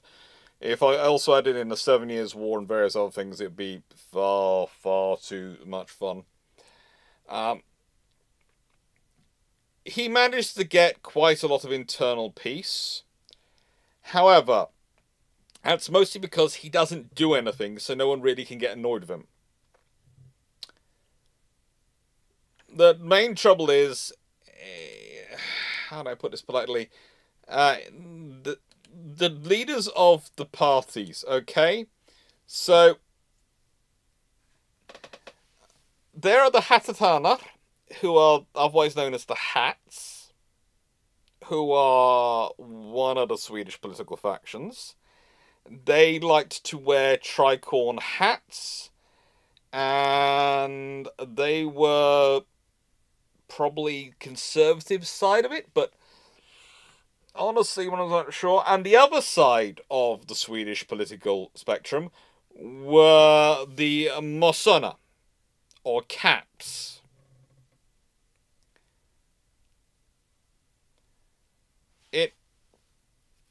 Basically, Caps is kind of a nickname for them, and they theoretically represent the peasants and the clergy, and are the liberals. Okay? And I want to say theoretically, because it's in theory, okay? Hats and caps. Yes, that is the Swedish politics at this point. God, I can't believe I'm saying this. Sometimes you get in history and you go, oh, good Lord, I'm doing this on YouTube. Someone is going to clip this and he's talking about hats and caps. Well, yeah, it's hats versus caps. It could be worse. It could be sashes versus cravats. I'm not joking. If you look through history, you will find political parties versus each other, which were the sashes and the cravats. Bonus points to anyone who manages to comment below in the actual proper comments with which country that comes from. And I should warn you, sashes and cravats is the English translation of their names. Anyway, these parties spend... How do I put this politely? Well, the Hats want to fight wars, which they keep losing at, and they have a very strong mercantilist approach. This is why I say they are, broadly speaking, conservative. But the Caps, who are broadly speaking liberal,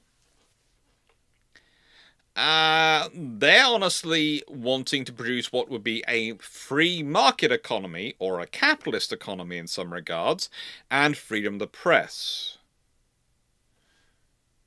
And they actually introduce a Freedom of the Press Act at its time, as it curtailed censorship and stopped people, although it does retain some interesting measures if you libel the monarch or the Church of Sweden.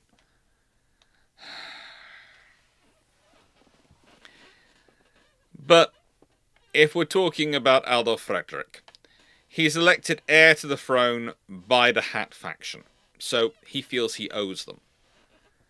And they wanted to try and get better conditions, and they thought by having Adolf Fredrik as their king, and by him marrying Louise Ulrika of Prussia, they would build better connections with Empress Elizabeth.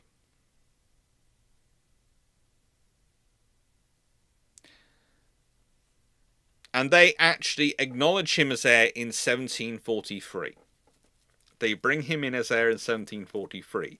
So basically, he's handpicked by politicians for being weak. Why do people make their names sound so wrong in so many ways? It didn't sound wrong at the time, but this is a lesson to us all. Be careful, because your name might sound good now, but it might not sound good in the future.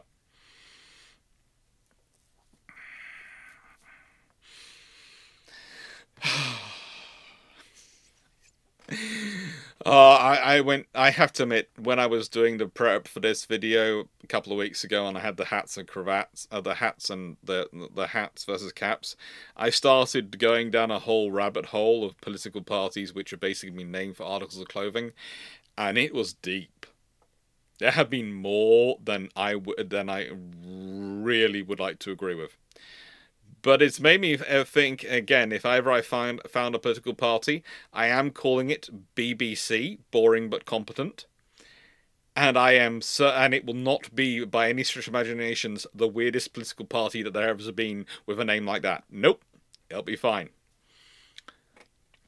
And I still think boring but competent would win elections. Because I can imagine people going, boring but competent sounds so nice right now after our recent politics. They're going to be boring but competent. He is...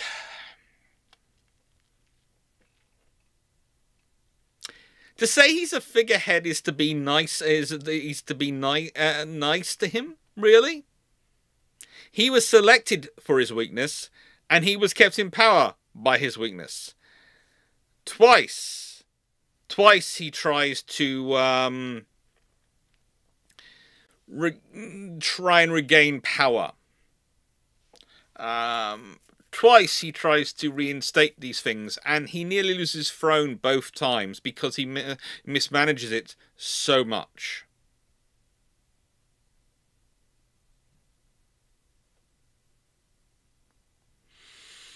In fact, realistically, it's not him who is ever going to get back power, but someone does return to get back power for Sweden, and when he does well. But yeah, he is, to say he's a puppet, the time he comes closest to actually getting power is when his son is actually running the show and telling him what to do.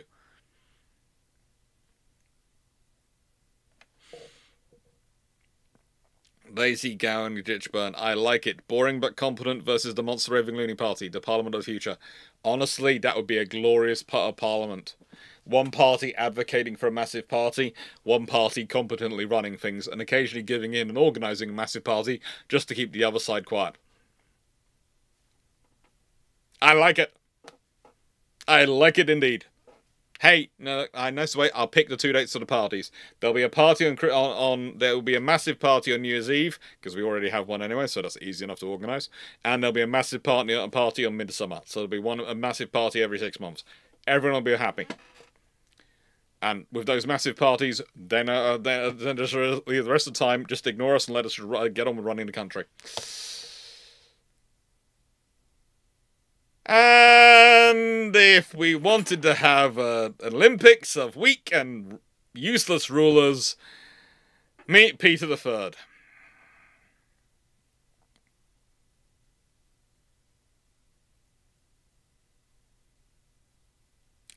Meet Peter the Third. I've been waiting to get to him because he's done so good in the press recently. People have actually made him out to be far, far better than he actually was.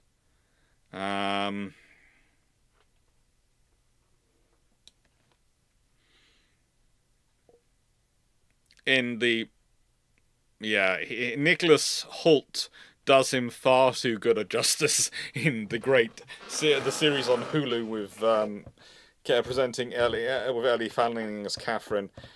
He is, how do I describe him?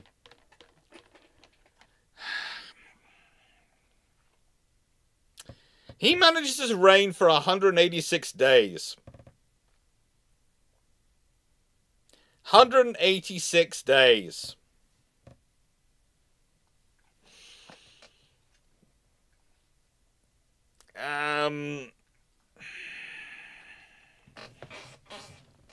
People have kept trying to rehabilitate him, and he is a human. He does have some good points, but as a leader, he is terrible.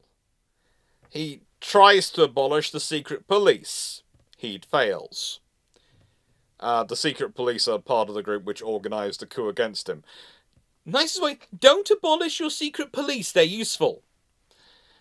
He wanted to exempt nobles from compulsory military service, which is nice for nobles, but they're also the people making decisions to send people off to war. I can see a problem in this one. He decided he wanted to secularize the church lands and create the first Russian state bank and equalize all religions. All great ideas. Apart from you're in an Orthodox church-run Russia, and in the nicest way, the vast majority of your people don't read and don't communicate other than the priests. So in the nicest way, you have just managed to annoy and completely piss off, for want of a better phrase, the vast literate portion of the population, who are the vast part of your population who actually tell everyone else what's going on in the world. Take care, Tanith.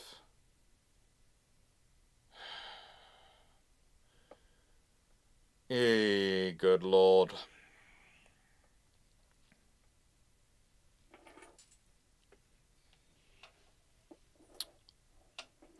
And the thing is,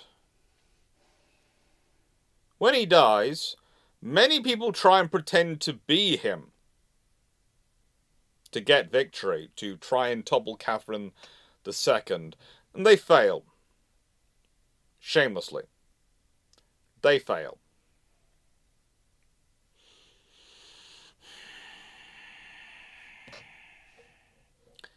They fail.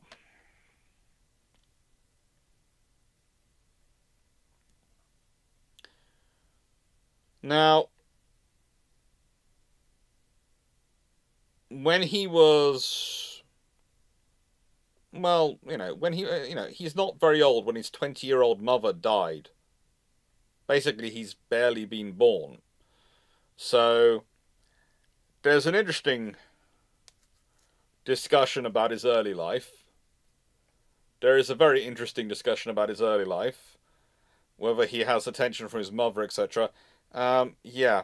And in 1739, considering he's born in 1728, his father dies. And so he becomes Duke of Holstein-Gottorp at age 11.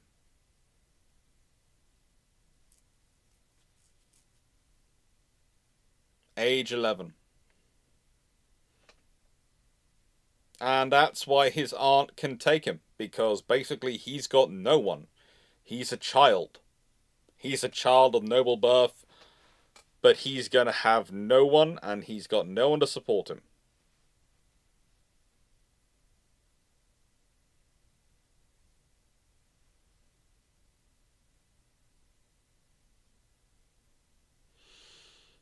they also, how do I put this politely, used him because he is the great nephew of Charles II of Sweden.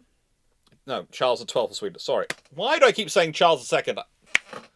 Should never teach the civil wars in Britain, the War of the Free Kingdom, before I do this, because it's too much Charles II and then it's Charles XII. Brain engage. It's terrible. Anyway, Charles, he's the great nephew of Charles XII. And so one of the reasons why, when the Russians are actually winning the Russo-Swedish War of 1741-43, they proclaim him as the new king of Finland. Because, after all, Charles XII hadn't had any heirs, so therefore he's the successor.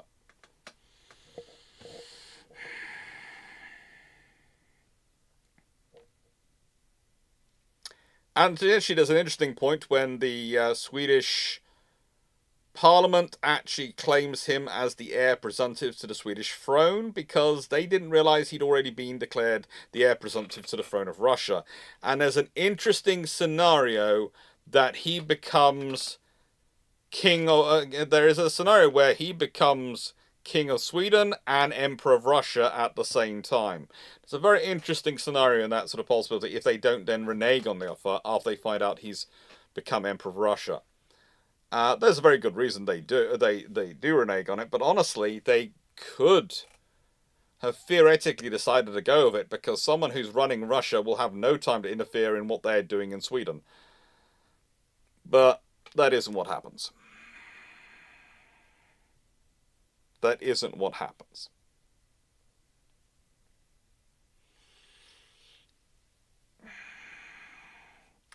He does manage to produce a son and a daughter with Catherine.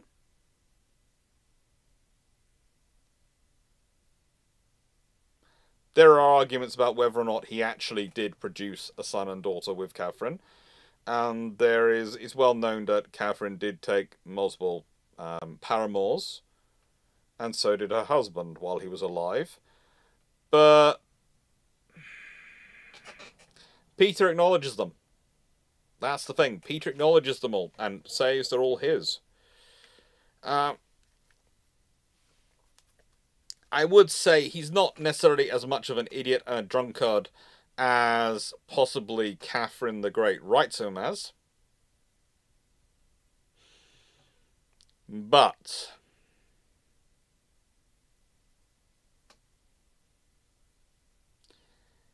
the fact is, the way he's dethroned, the way he loses his position, does kind of show he wasn't that good. He was both pretty intelligent, I would argue, pretty intelligent, but he has a wistful personality. And that's the trouble. When you want to be a king, when you want to be an emperor, you need to have confidence in yourself, and you also need to think things through. You can't jump from idea to idea. Oh, I've got a bright idea. I've got a bright idea. Yeah, his overthrown death is, yeah.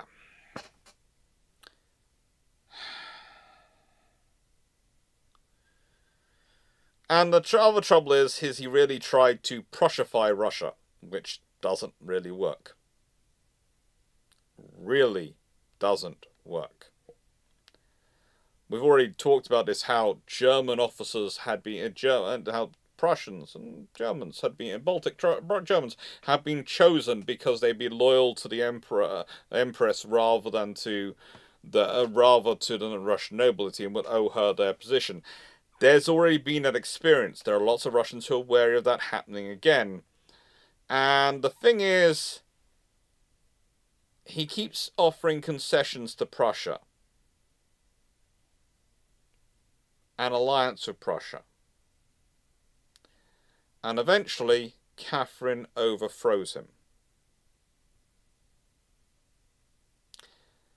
No one's quite sure how he dies.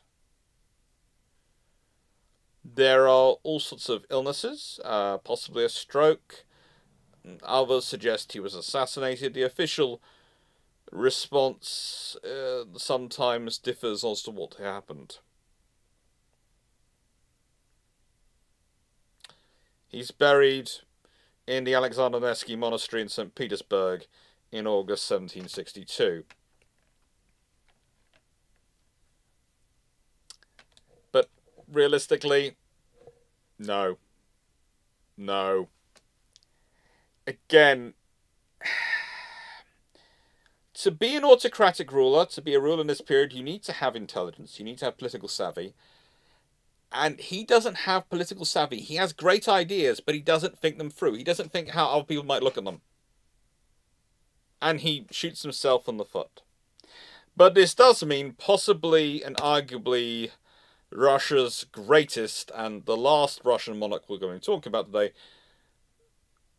Tsarina Empress, comes to power. Catherine the Great. Catherine the Second. Catherine the... Oh, did they have an accident? Oh, I'm so sorry.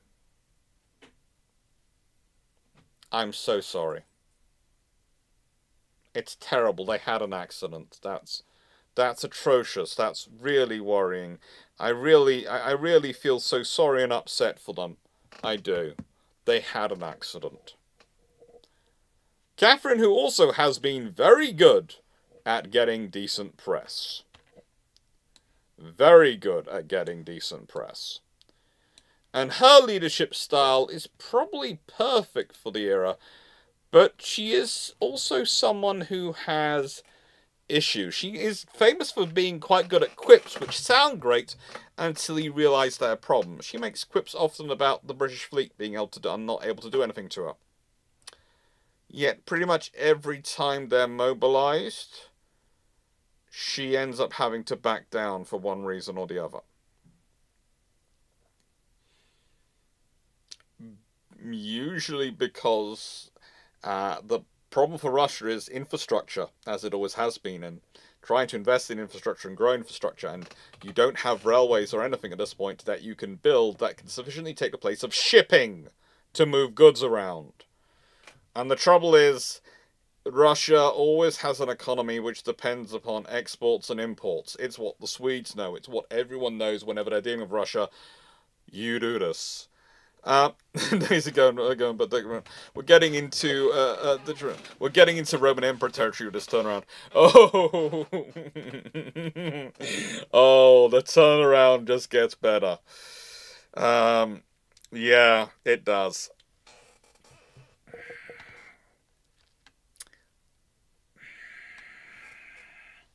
She benefits from having good generals, good admirals, and she does have some very good assistants, and she often picks good assistants.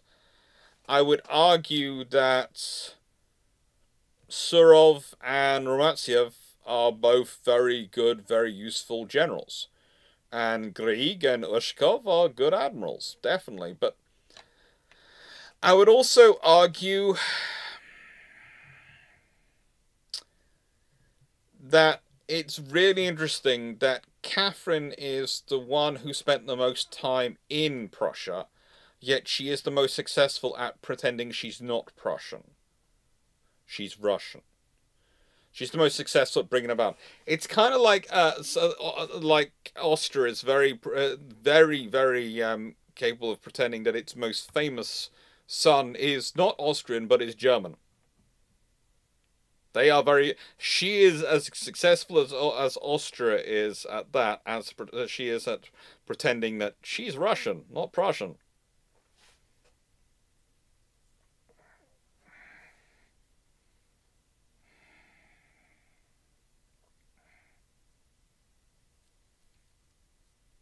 She's a very active young lady, and also could master the sword as well as diplomacy.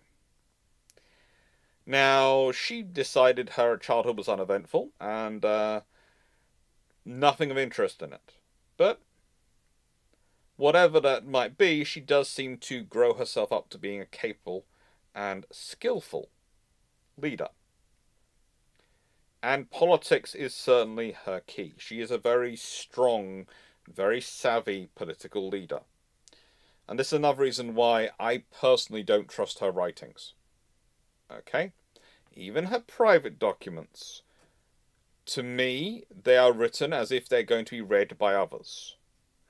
So you have to take everything she writes, everything she says with a pinch of salt.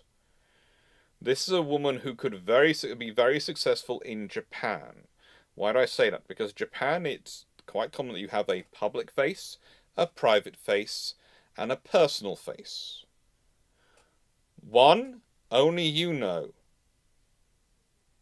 One, only those you trust know. And the other, everyone else knows. She has a public face.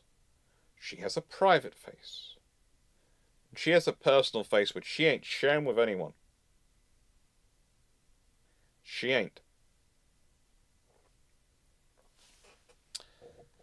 Now, when it comes to her reign, what can I say?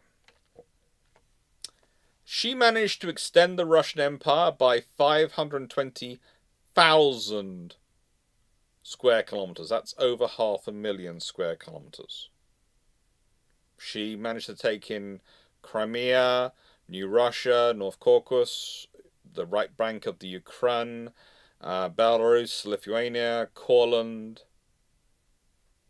She basically beat up the Polish-Lithuanian Commonwealth and the Ottoman Empire. You might notice there's a strange thing missing from that list.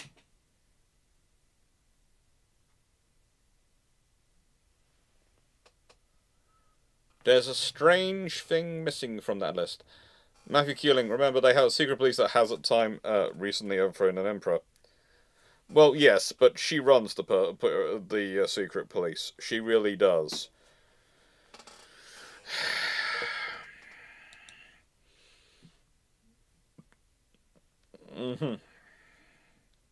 She often agrees commercial treaties with Britain.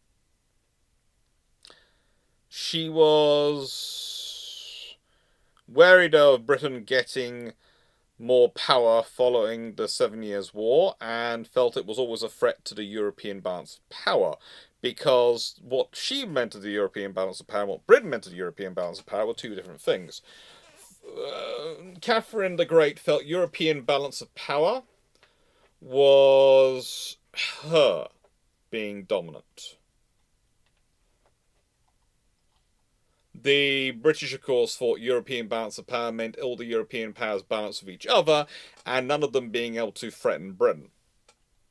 There is a difference in that framing. There is a very big difference, and that often causes tensions and issues.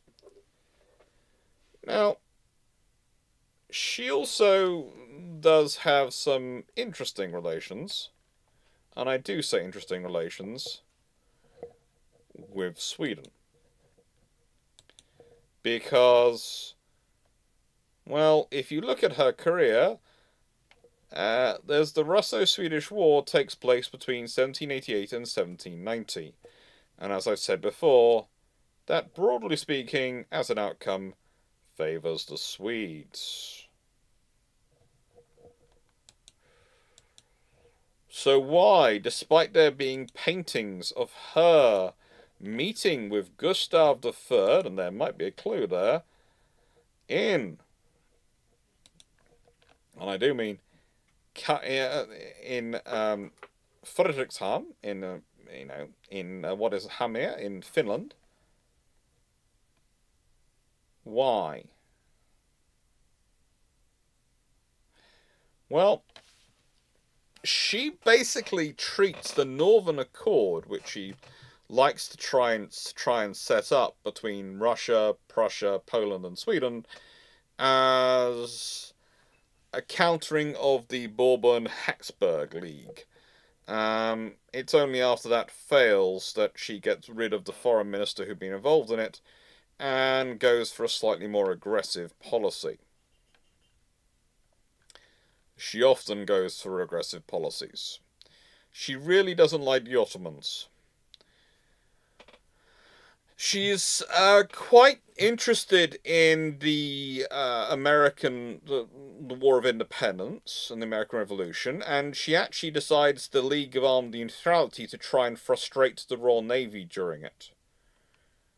And she thinks that that scenario will actually cause the fall of Britain. As we all know, in reality, it doesn't cause the fall of Britain. It just tends to accelerate its rise in other ways. We'll leave that to one side.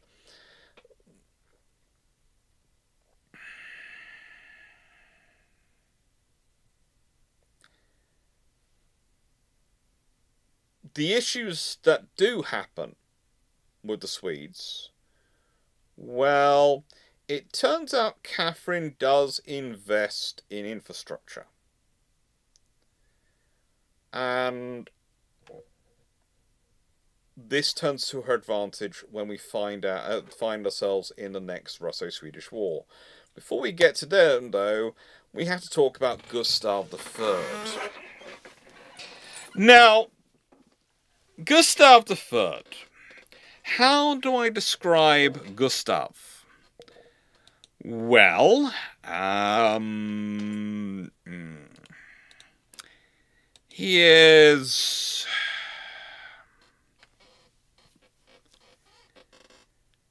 he's powerful.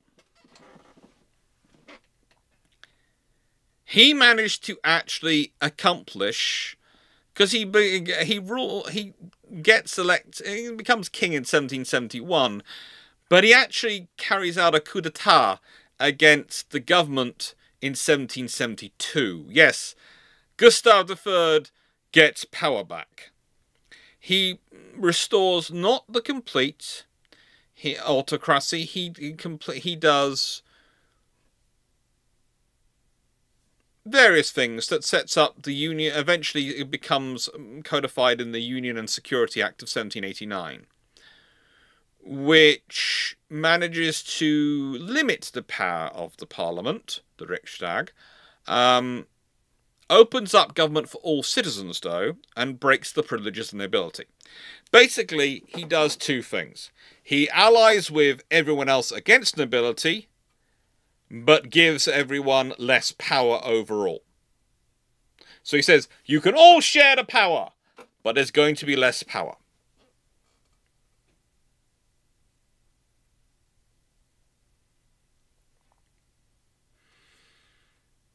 He actually codified his belief, and this... oh God, I cannot believe I'm about to say this. This is one of the pieces of political history which I find the most fun, because he was a firm believer in what at the time was referred to as enlightened absolutism. And whilst you all wrap your minds around that, I'm going to get some more iron brew because my voice is starting to need liquid. It needs liquid.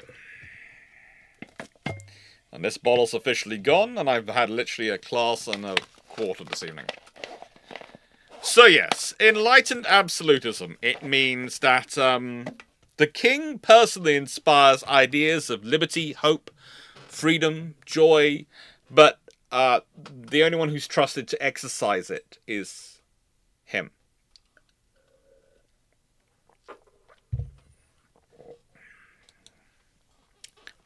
And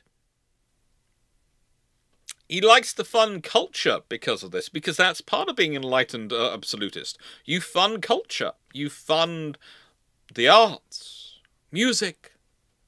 You fund beauty, because that brings everyone together and higher. Yeah, there are a fair number of monarchs at this period who like enlightened absolutism. It's one of the things I tend to use as proof that human beings can hold two completely contradictory ideas firmly in their mind at any one time. They really can.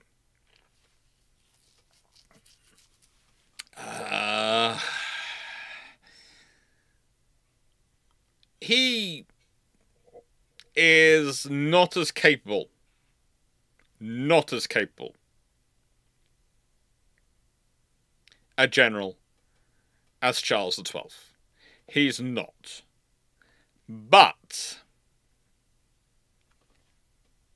he's also a lot stronger and a lot better than his predecessors. He is a lot stronger and a lot better than his predecessors.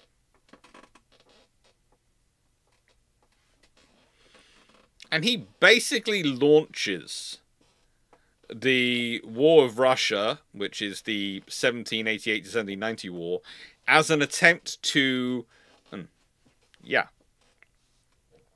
There is a reason, if you notice, the Union of Act and Security Act takes place in 1789. The war with Russia is 1788 to 1790. So it's while they're at war, and again, he's got a good place to post people who are disagreeing with him off.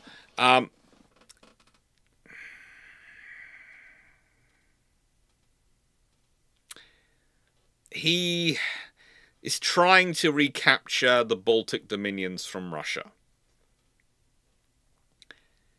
He does do quite well in some battles, and we're actually going to be talking about one of the battles he's at present, because he actually has a bit of a love affair with the Navy in terms of, and does set up some naval battles. But yeah, he is... oh, he is a special kind of king. He really is. He both supports Voltaire and freedom and liberty, and actually tries to organize an alliance of monarchs to crush the insurrection and reimpose King Louis XVI. He actually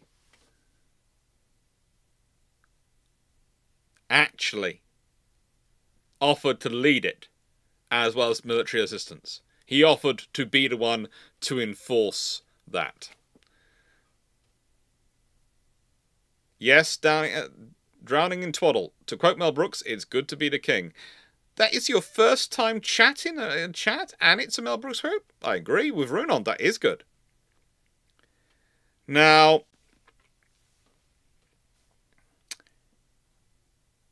can I just say something? And this is the point. I'd like to point out a small thing. Because you've all heard about Teddy Roosevelt. He gets shot and carries on giving the speech. Well, his death in 1792, he is shot in the lower back during a masquerade ball. Because some aristocrats are trying to do a parliamentary coup against him. They fail to kill him then. He assumes command, quells the uprising, and only succumbs to the sepsis 13 days later. After receiving the apologies of his political enemies. And he's able to place his powers in the hands of Regency, which his brother, Prince Karl, and Gustav Adolf Rittern will exercise, until Gustav IV reaches adulthood in 1796.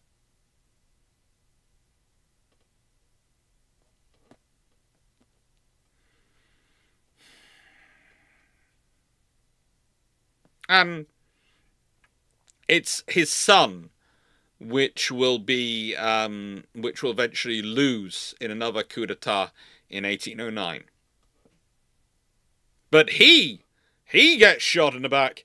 He manages to not only quell the uprising, but make you all apologize for attacking him and uprising against him.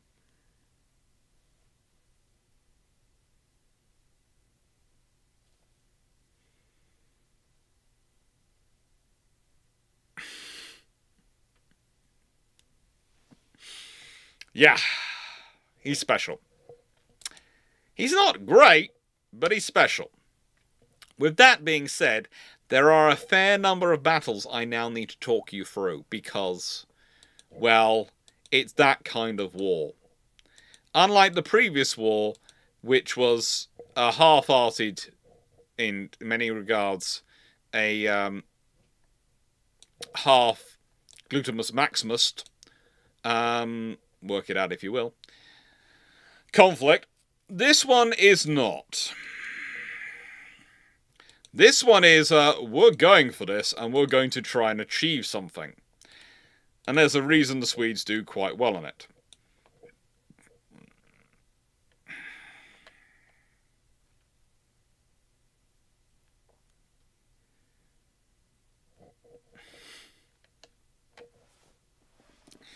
And they do quite well. Now, Hogland is actually pretty much the first battle of the war. And in it you have 15 ships of the line from the Swedes under the command of Prince Charles, the Duke of Södermanland.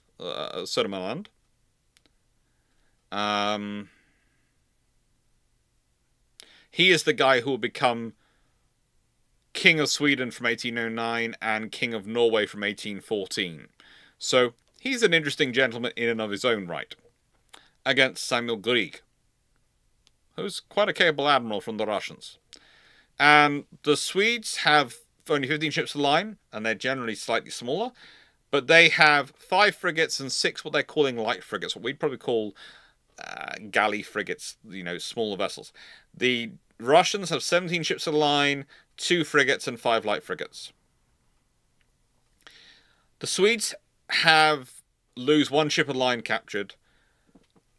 The Russians lose a ship of the line captured, and they have 4 ships put out of action. Mehdi, what was keeping the Swedish military ahead of the Russians in tactics and or technology? Luck rather than judgment. Also trying to reform the whole of Russia. But I would say actually naval technology they're keeping about equal. It's actually, to my mind, it's because the Swedes get more practice sailing. They really do get more practice sailing, and it's interesting to note the fleet's viability as well. But Catherine has been investing in infrastructure, and her fleet is ready.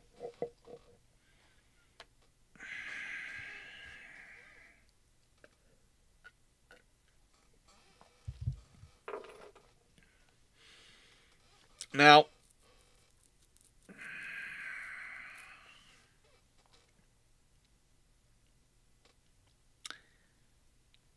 the thing is, in terms of this battle, it's rather a mess as naval battles go. The Swedes definitely do better in the artillery duel, but they don't really manage to do much with that. The Swedish vessels are all able to set sail after the battle, but, they haven't used the advantage they've achieved in the beginning of the battle with the artillery duel. The Russians certainly lost the most men, but the Swedes didn't carry out the landing they'd been attempting to. Their plan, and this is important, their plan was to land on the archipelago. Their plan was to sail as deep as they could into the Gulf of Finland and to land forces. But they weren't able to do that. They weren't able to do that. So, therefore, it's definitely on the strategic side of the Russians. The Swedes have to retire to Sveaborg, which is, well, it's now called Suomenlinna, and having been around there, it's a lovely place. But if you're retiring to there for repairs and resupply, you have retired to a position which is heavily fortified, but also a position which, and please go and look up Suomenlinna, it's gorgeous. We spent days walking around there. There's lots of interesting spaces for you to park ships in and maintain ships and repair ships, and lots of interesting positions which have been fortified around it, and it's a beautiful place, it really is. But once the old thing, if your opponent has wonderfully fortified positions, and they don't wish to leave them, let them. Let them. And by withdrawing to Semolina, they can't do much else. They try and repair themselves, and the Russians can repair themselves. They have various bases to do that. And it's after this point, you know, they keep losing, they lose ships.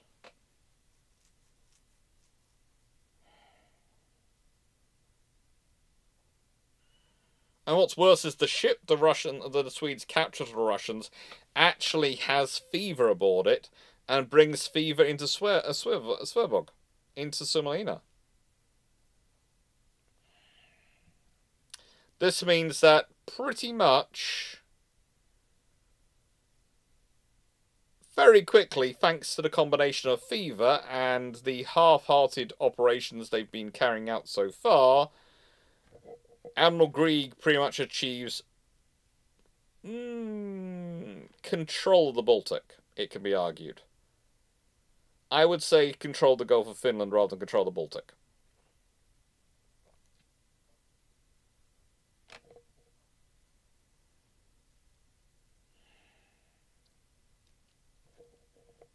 I would certainly say that.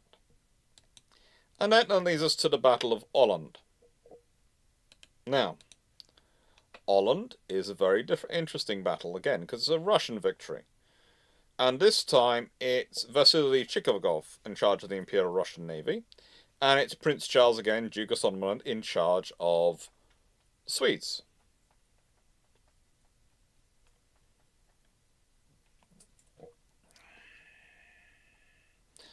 The Swedes have spent the entirety of the winter at Karlskrona, you know, being struck by fever, which they have taken over, which they picked up in their capturing previous year from the Russian fleet. They haven't.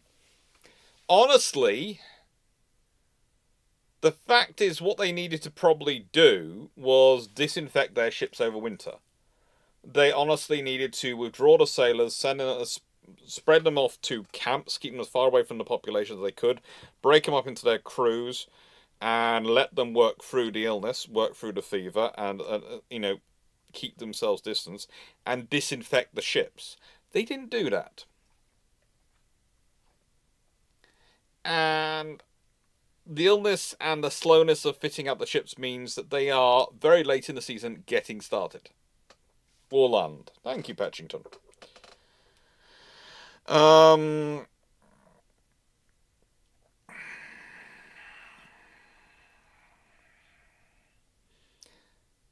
But, and I do mean this but, I would say the battle is more than just won by the fact the Swedes are not very well. Both fleets are about the same size. And realistically, the battle isn't won or lost by both sides. By either side, it's won by the Russians. It's lost by the Swedes because they have 21 ships of the line. They have 9 frigates and 4 light frigates versus 21 ships of the line and 10 frigates. So, the forces are fairly even matched. The Swedes have 7 dead and 16 wounded. The Russians lose 32 dead, 187 wounded. From these casualties, you realise there's no firm engagement. This is just an artillery duel. This is just an artillery duel.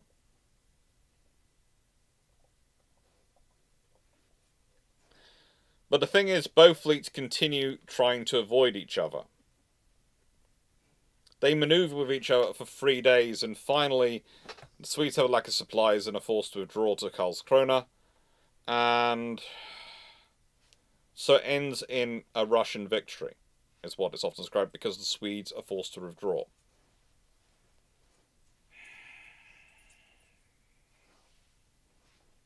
And the thing is,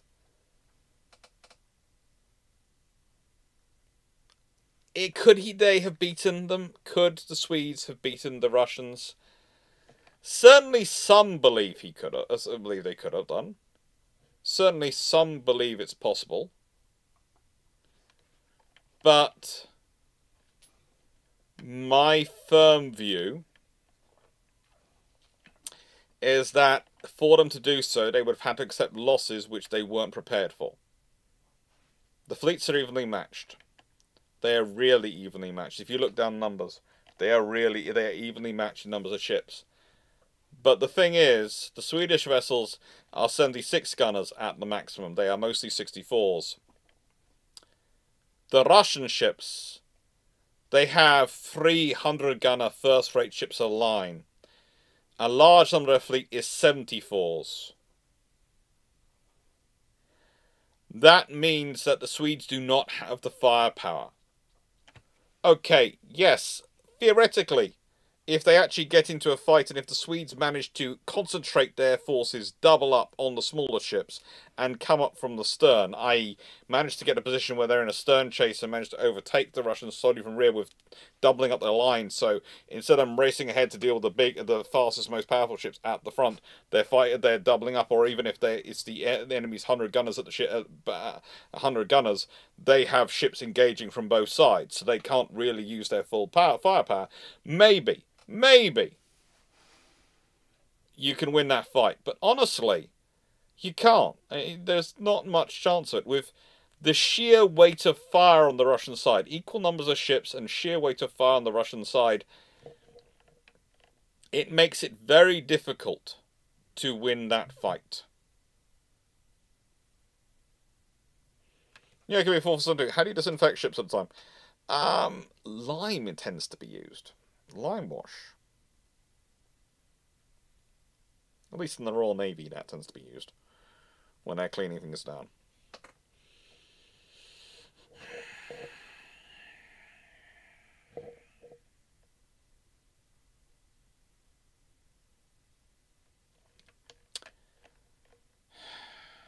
But yeah, there isn't as much. You could theoretically win that battle by maneuvering, but you're facing a lot of firepower, and this is where the difference has started to become.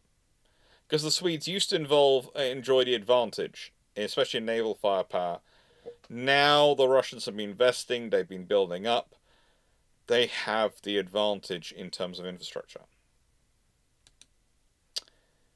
And this is what leads to the Battle of Siversund, the first Battle of Siversund. And this battle is interesting because the commanders of this battle, are all quite capable on both sides.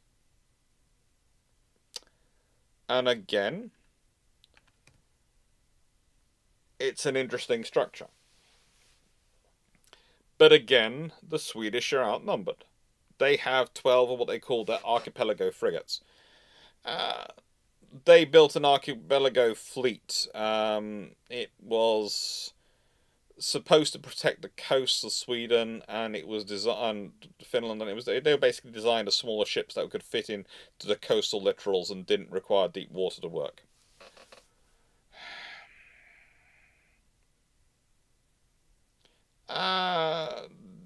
Drowning in total. The Russian Navy in this period is fairly efficient. I've already talked about 2 of their famous officers at this point. At this point, they are fairly professional. The Russian Navy of the Age of Sail, and I've done videos about them in the past, are fairly high quality. What you have to remember is the Russian Navy at this point was definitely not seen as a place for nobles to send their children and for them to have respectable careers. So that you tend to have the officers are professionals, keen on the careers and want to do it.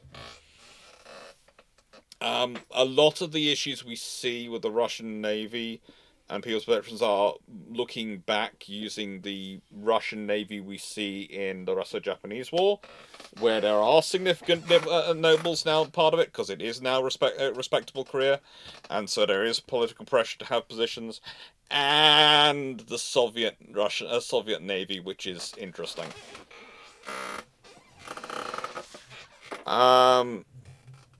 Duke Valentino, Napoleon is not, and Bernadotte are not the topics of today's.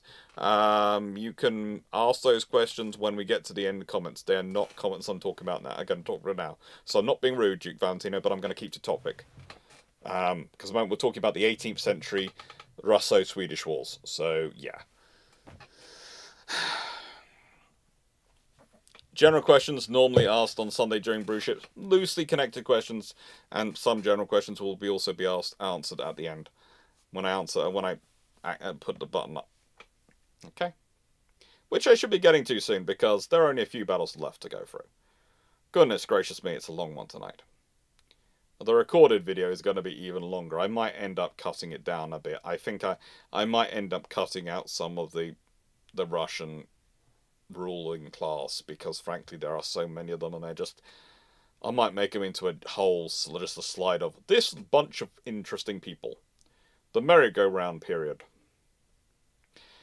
They also, the Russian foreign service officers are interesting. The Russians have a lot of foreigners in their service, but they're not necessarily foreign service officers.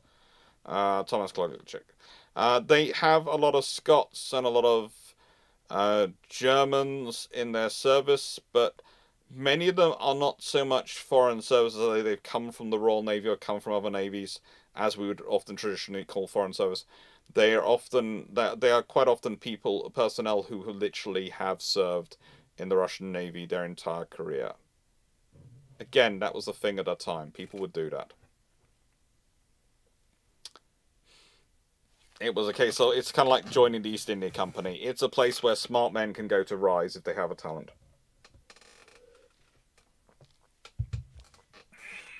Now, do you think Charles XII was greater than Gustav Adolphus? I'd say they're pretty much on a par. I'd say if Charles XII was better greater than Gustav Adolphus, say Charles XII was better in some regards, but yeah.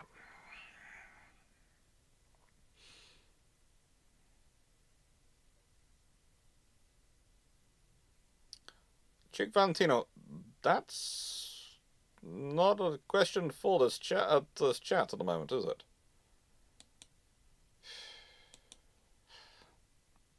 Ask me later. I'm quite happy to talk about that.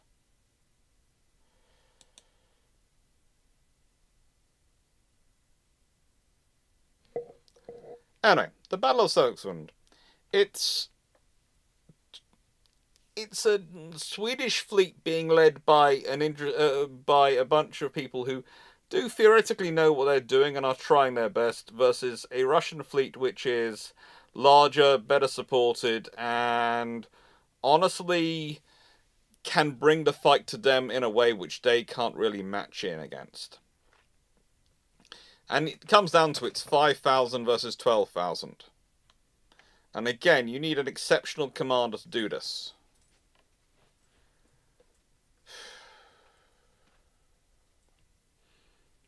The Swedish had planned to blockade all the little routes through, so the Russians could only come certain ways.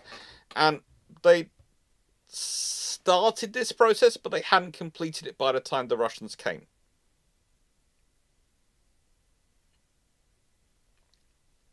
They hadn't completed it. And so when the Russians start to attack,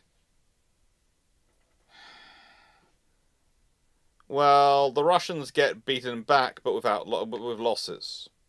And then the next time the Russians come, well, they come harder. And when they beat through there, then the Swedes start to withdraw. And that's always a problem, because once you're doing a fighting withdrawal in front of your enemy, with your enemy pressing you, that's a problem.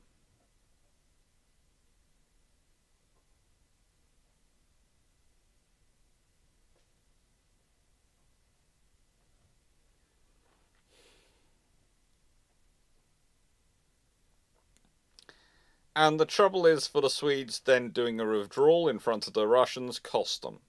It does.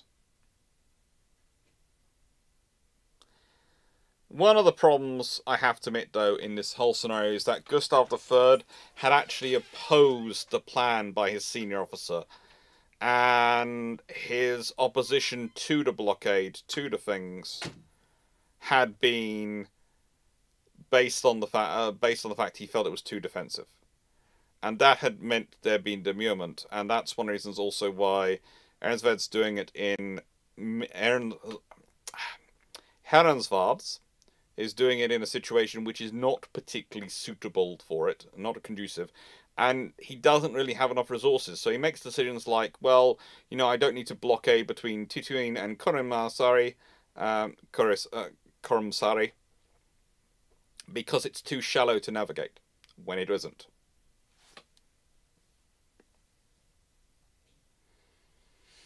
Hey, Garrus. Both fleets operating with naval advisors from Knights Hospitaller. Yeah, they were. Both fleets were operating with Knights Hospitaller providing advice. They are always the best when it comes to inshore waters and galley usage. But, you know, the thing is, Gustav III hadn't given them the resources they need. He was a better king than his immediate predecessors, Charles XII notwithstanding. Charles XII was definitely better than Gustav III, but Gustav III was still... he didn't do logistics. He was doing it better than his predecessors. His predecessors had been useless, but, you know.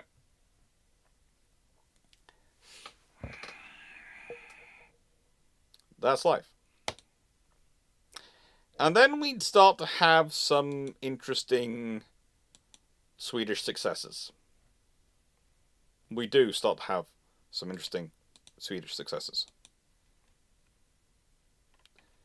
The raid on Baltisport is successful because, honestly, the Swedes who are doing it are well organized, well led, and focused.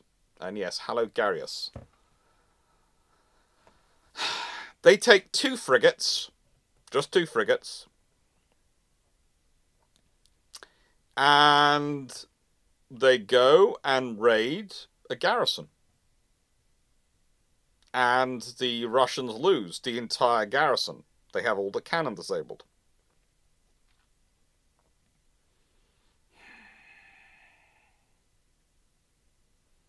Now, there is an interesting article about how does the war begin and what's the war for, and some would argue the war is all about providing glory for the king and glory for nobility to stop them being quite so annoying to the king.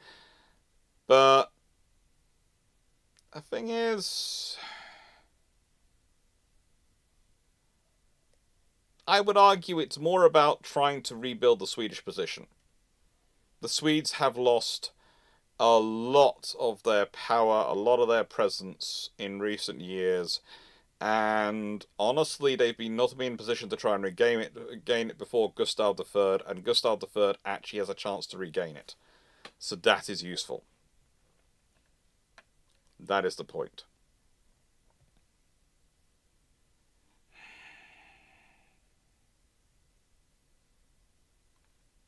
It does well. They have the raid. It's one of the interesting things is that they're, you know, Catherine the Great seems to believe the whole time there's going to be some sort of uprising against Gustav III. And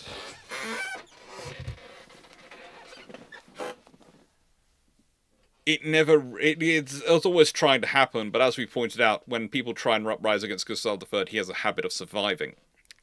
The example of him when he was going to eventually, what kills him being there. The unfortunate thing about this raid is that it's kind of a problem, because they go and attack Baltisport, which is in modern-day Estonia. And it's a Swedish victory, but it kind of shows what the Swedes are going to be doing next.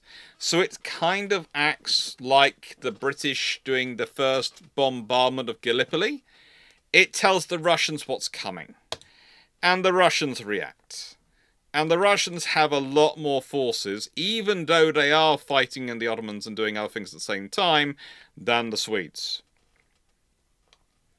And then you have the Battle of Ravel. And this is where you have Prince Charles again, that lovely gentleman, versus Vasily Chigagov again. And this time, Charles brings a fleet of 22 ships of the line, 4 frigates, and some other ships to fight, and I will say this, to fight 10 ships of the line. To fight 10.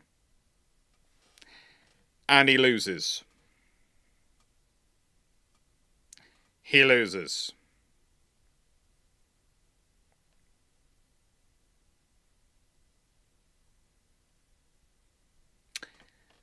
And that's a problem.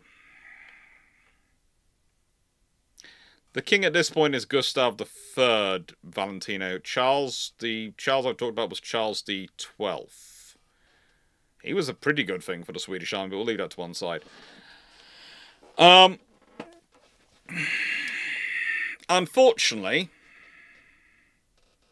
for the Swedes, the Russians had the idea of, they're coming for us, we're going to anchor in a fortified place and make them come in to fight us. And the Swedes helpfully oblige. And instead of coming in en masse, Charles decides to get fancy.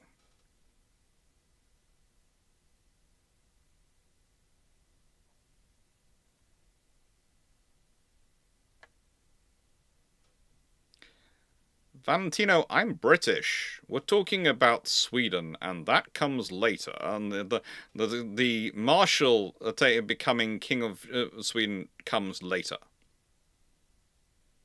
So, yeah. I don't think I was ever reigned over by a Marshal of Sweden, of the French army. My family certainly killed a couple.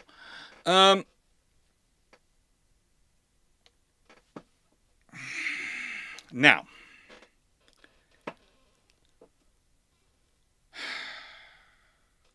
the Swedes put it down to strong winds, inaccurate aiming, and the fact that their guns were therefore ricocheting past their targets, while the Russians, who were anchored within a protected space, were able to use their guns effectively. But the point is, why attack in such a situation? Why charge in when you don't have to? Why do that when you don't need to? That was what they've done. You know, the Swedes should probably have held off. It is bad weather, but it's May. If they hold off a couple of days for better weather, they can move in. That's sensible. And the fact is, they have an advantage in numbers of ships, which can really help them, because, once again, if we look at the order of battle of the Russian ships versus the Swedish ships, they've got 100 gunners there. They've got the Saratov, they've got the Rostilov. They've got big, big warships. And so the Swedes really do need to use their firepower, their number of ships to their advantage, because they haven't got the same number of the ships with the same level of firepower. And before someone goes, well, you know, this is 1790. This is 1790. It's 8 years before the Battle of the Nile. So who's going to think about doing the things that the British do then that others do? Well, it's because the Battle of the Nile is the most famous example of it, but it's not the only example of it. So realistically, the Swedish going, oh, it was a bad fight because of this, this, and this, is kind of like racing driver excuses about why they didn't win. No, you didn't win because you didn't drive as well as the other drivers, and you didn't manage to manipulate the rules as much as other teams. That's why you didn't win. The Battle of Revel, the fact it's such a damaging victory. The Swedes literally have one of their ships of the line captured and one destroyed. They have 5 more heavily damaged. So that basically, for that campaign season, drops them down from being 22 ships of the line versus 10 to 15 versus 10, and the Russians can bring more on the line more quickly. They have the infrastructure. So again, this is a leadership decision. Why are they doing this? Well, they're doing this in part because they're trying to to win these things. Sometimes I do wonder if that some of the leadership in this war are actually trying to lose bits so that they can undermine Gustav III, especially when you consider what happens later. For example, the Prince Charles who keeps losing these naval battles is the guy who eventually becomes king in 1809 when Gustav III's son, Gustav IV, is deposed. I'm not suggesting he's playing a long game here, but I also am not quite trusting of his judgment. The leadership is interesting, to say the least. And then we have the Battle of Frederikshamn.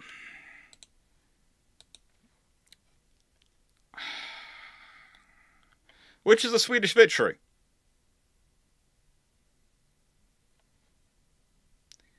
It is a Swedish victory.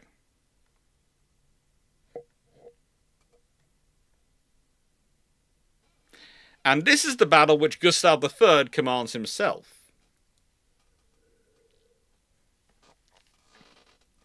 Basically, he seems to be getting annoyed with Prince Charles. And whilst he can't technically remove Prince Charles because of politics, he can do other things.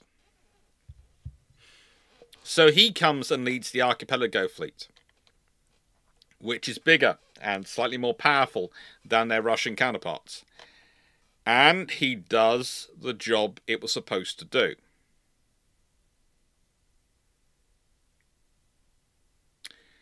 There is a debate. He wins the battle. But if he'd attacked the previous day, because he attacks on the 15th of May rather than the 14th of May, 1790. If he'd attacked on the 14th of May, the odds are, and the odds are in his favour, the fort, which was another point of his target, was not properly manned.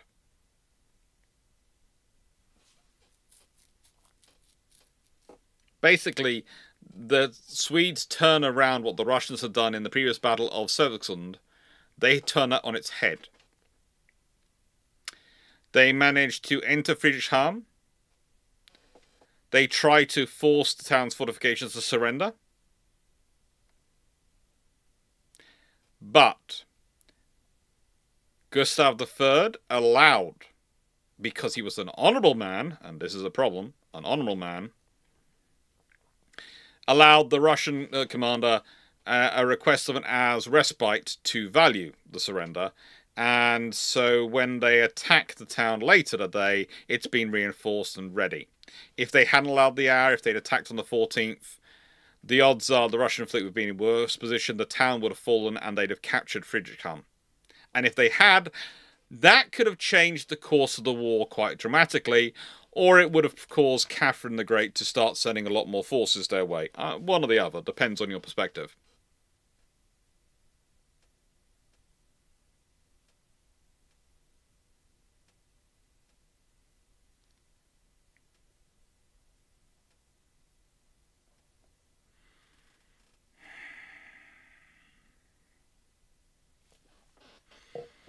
It's an interesting time.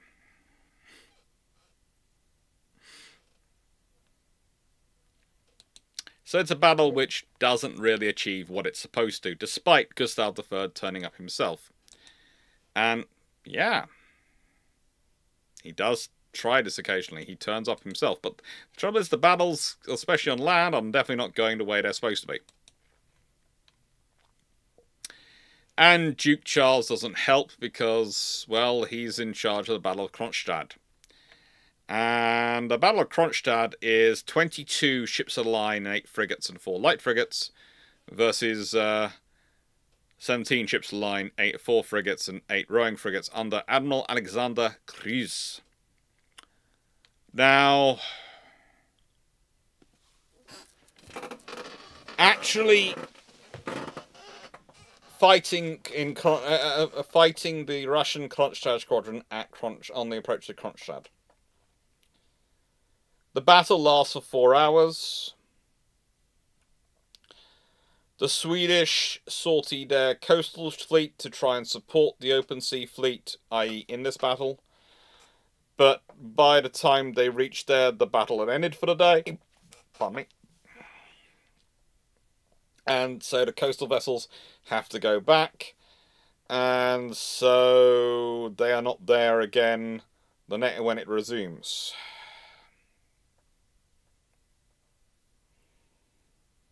Basically, the Russian admiral has the bright idea, and it's a very sensible idea, that all he needs to do is stay alive. To win this battle, all he needs to do is stay alive, because he's right near his infrastructure. He's right near his port. And there are other squadrons approaching. So the longer he keeps the fight going, the more likely it is that the Swedes get annihilated. When Charles becomes aware of this, of course, being Prince Charles, what does he do? He withdraws. He doesn't attack hard, he withdraws. And again, you can, to an extent, understand it. You can understand it, because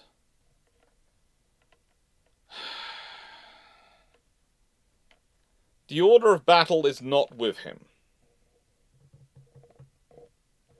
The order of battle is not with him, and there are other operations going on at the time. And when I say order of battle is not with him, because despite, again, he having slightly more ships, once again, the Russians have heavier ships. They have more guns. They have first rates. The Swedes max out at a third rate. The Russians have first rates. That's a difference. Okay, a first rate doesn't automatically win a fight versus a third rate. It doesn't. And often you will have many battles where I can point to where it's usually a couple of third rates bring down a first rate. And theoretically, if you've got an advantage of 22 to 17, that should be fine. But for that to work out, you need to be a very aggressive commander. And Prince Charles is not an aggressive commander. For that, you have to... how do I put this politely? To win the battle in those circumstances, you have to be prepared to accept the loss. Prince Charles is never prepared to accept the loss, so he can never win the battle. To win battles, sometimes you need to expose yourself and run risks. And take calculated risks. Prince Charles doesn't do that. Gustav III doesn't really allow anyone else to do that other than him. That's a failing on his part. And that means that the Russian admirals can literally win battles by just not losing. By just not losing.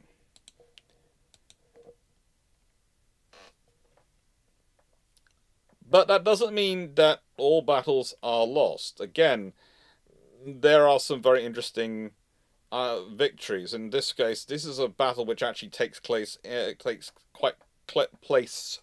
quite close to Leningrad. And the Battle of Bjorkosund, I think I'm getting it right, Bjorkosund.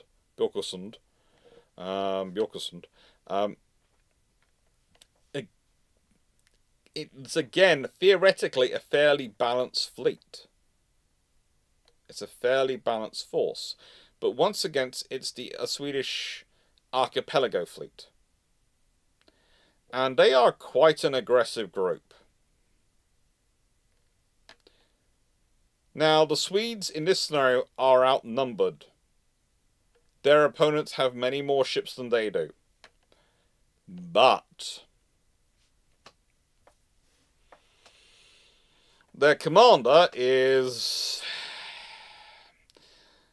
how do I describe him? And his name's Klaas Helmstierna, I think. Klaas Helmstierna. And he is... I think that's how I'm pronouncing it. He has 42 what we generously call gun sloops and yawls, or boats, under his command. And they position themselves right where the Russians have to come through. They find a narrow position and they force the Russians to come at them. And the Russians kindly do. The Russians decide to attack at 2300 hours on July the 2nd. And by 0400 hours on July the 3rd, the Swedish officers decide to withdraw to the main Swedish force at Viborg Bay.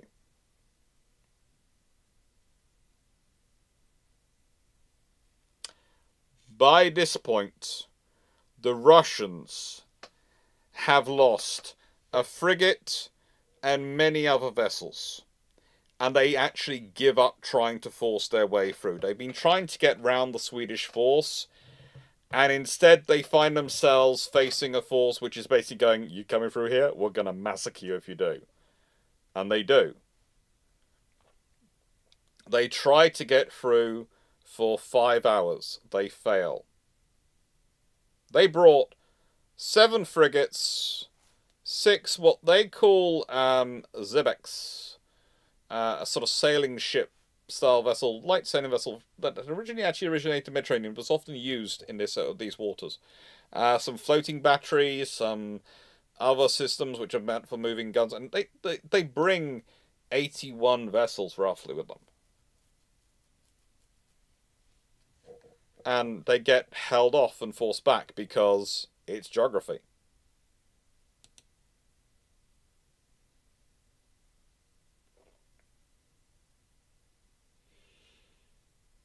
And this leads to the Battle of Viborg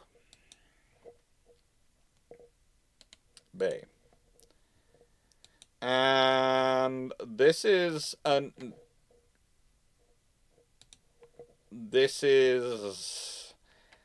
a complicated battle. It is a complicated battle because what it's being fought for is to break the Swedish fleet, to an extent, out. It is to get the Swedish fleet from where they have been held up to where they need to go. And it's personally led by Gustav III. Unsurprising, really. Basically, he's managed to get all the ships together. And it's probably one of the largest battles fought in its period because the sheer number of resources committed to it by both sides. Saying that, and I do mean saying that, not all those resources are committed. So it's kind of like the Battle of the Philippine Sea in that way, in that a lot of resources are there involved in the battle, but not all of them actually fight the battle.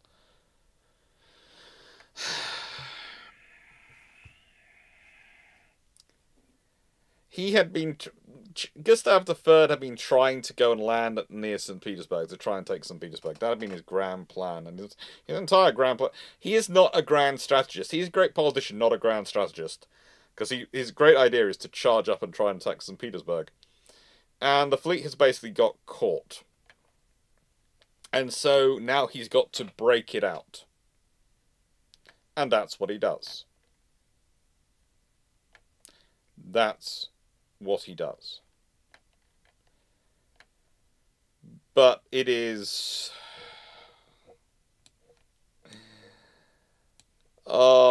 calling it a victory or defeat is an interesting one.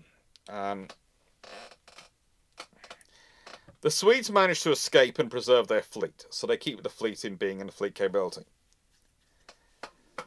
But the thing is, the Russians have been besieging them and basically blockading them in. So they've broken out the blockade.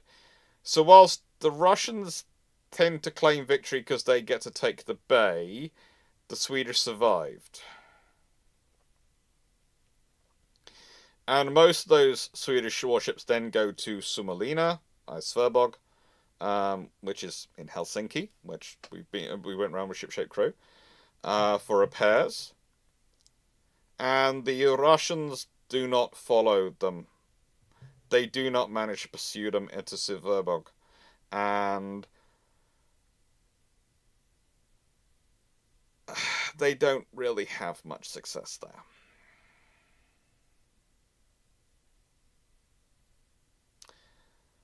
The archipelago fleet goes to Svenskund, near Kotka, which is also in Finland.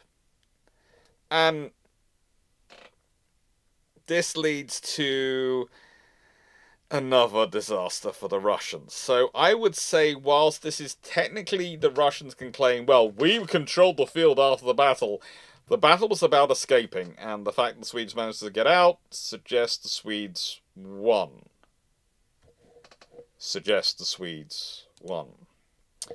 And that leads to the Second Battle of Saxmund. And this is the last naval battle before the end of the war. Again, Gustav III is there and in charge. And this is a Swedish victory. Because, well, you can sort of see what happens. The Russians try to push into the area where the Swedish fleet dominates, and the Swedish fleet hold them back. It's that simple. The Swedish losses for the fight are roughly 700 dead and 6 ships sunk or destroyed out of a force of 14,275 ships. 40,000 men and 275 ships. The Russians bring a force of nearly 19,000 personnel, nearly 300 ships, and they have roughly 10,000 killed, wounded, and captured, and lose roughly a third of their ships, between a quarter and a third, depending on the stats you read. And I do always love that this war is quite so recent, and yet we have quite so limited information about it. Now,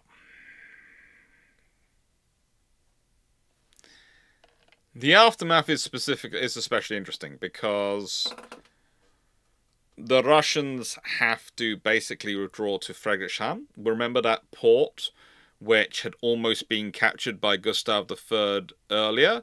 If he had attacked harder, attacked on the 14th of May, he'd have probably got it. If he hadn't given the As grace, he'd have probably got it. That's where they withdraw to. The Swedish fleet don't chase them.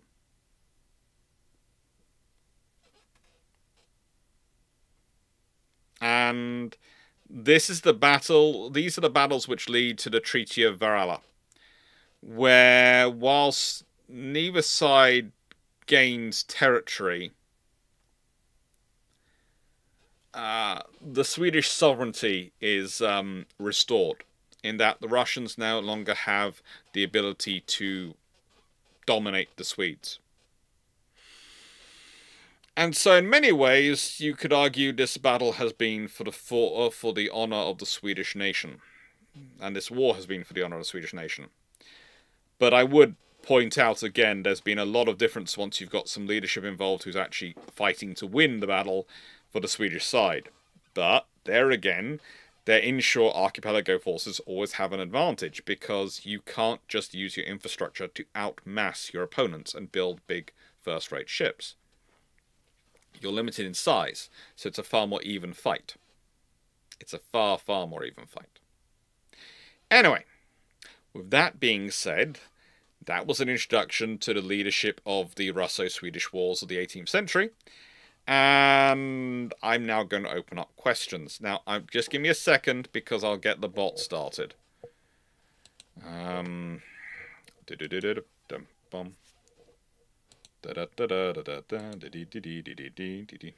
So wait till there is a sign up which says questions open, and I'll do questions for roughly half hour. Then I'll go quickly check on everything, and then I'll be in Discord for a bit to answer more questions.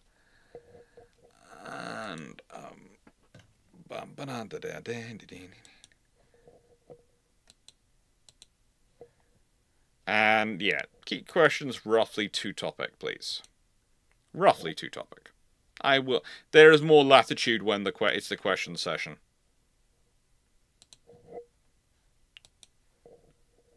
Let me go check and see if the bot is working.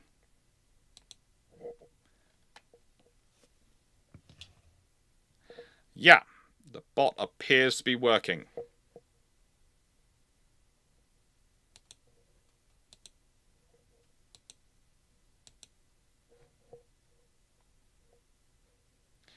Apart from...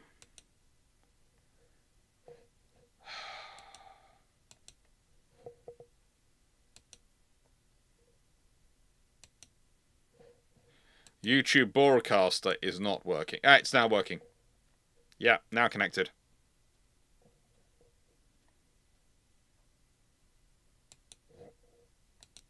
So it should be now working on the system. All 4 bots connected, or the bots all sort of should be working on YouTube.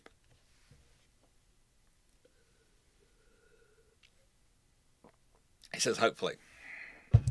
Going to grab more iron brew while we check. Now, I can close this window now because the smell crater's gone.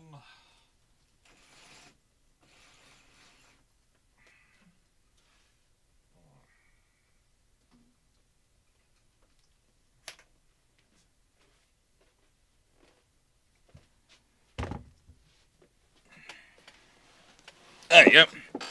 Oh, and in answer to the earlier question about COVID vaccine, because I know that came up, I will keep to the same policy I've always kept on that one, because this channel started during COVID, and I always explain it going for it. I don't care what other people do, you can take the vaccine or not, but I took and have had 4 doses, because I live with 2 very compromised people who have very severe asthma.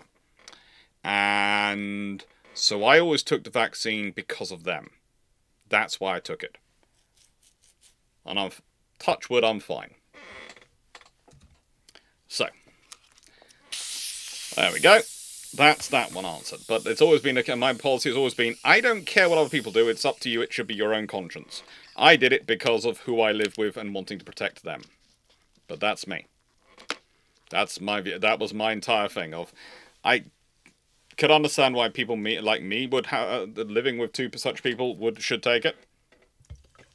Because frankly, if I pass it on to them, as to quote, with their asthma and their lung conditions, to quote our old GP, other people getting it, it's going to be a cold. Them getting it, if they get a cold, they run the risk of hospitalisation. They really don't want this. And I went, yep, fine.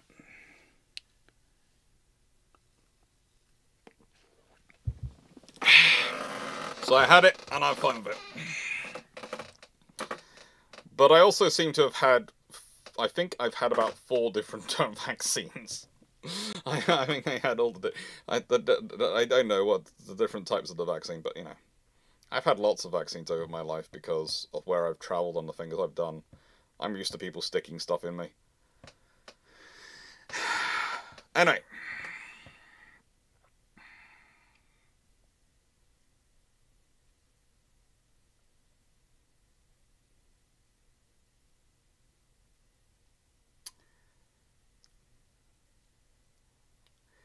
It's a fun thing. So if you want to put questions, and you want to give me a question, just literally put exclamation mark, Q&A, capital letters, and then just write your question after it. And it should go into a list on Discord, which I will then read off and I will answer questions from. So please, any questions, put them in. No, I think API is working.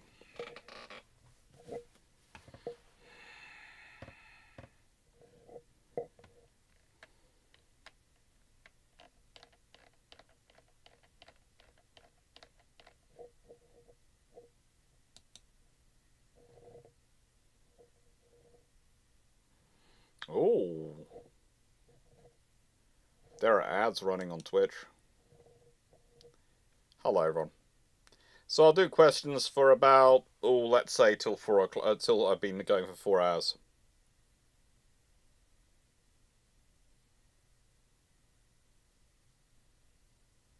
Oh, there's fun going on in the chat. Anyway, what else have I got started in there? What questions have I missed while wandering around? Let's see. Oh, there's a question coming. Oh, I got a beep. I got a beep from a question. Yay, that's a beep from a question. That's useful. Yeah, need to stretch. Need to put that closer. IKB472, thank you for the question. At a sort of section of Russian leadership, you mentioned that we think that someone was married to someone else. Is this lack of info normal for Russia at this point? Okay.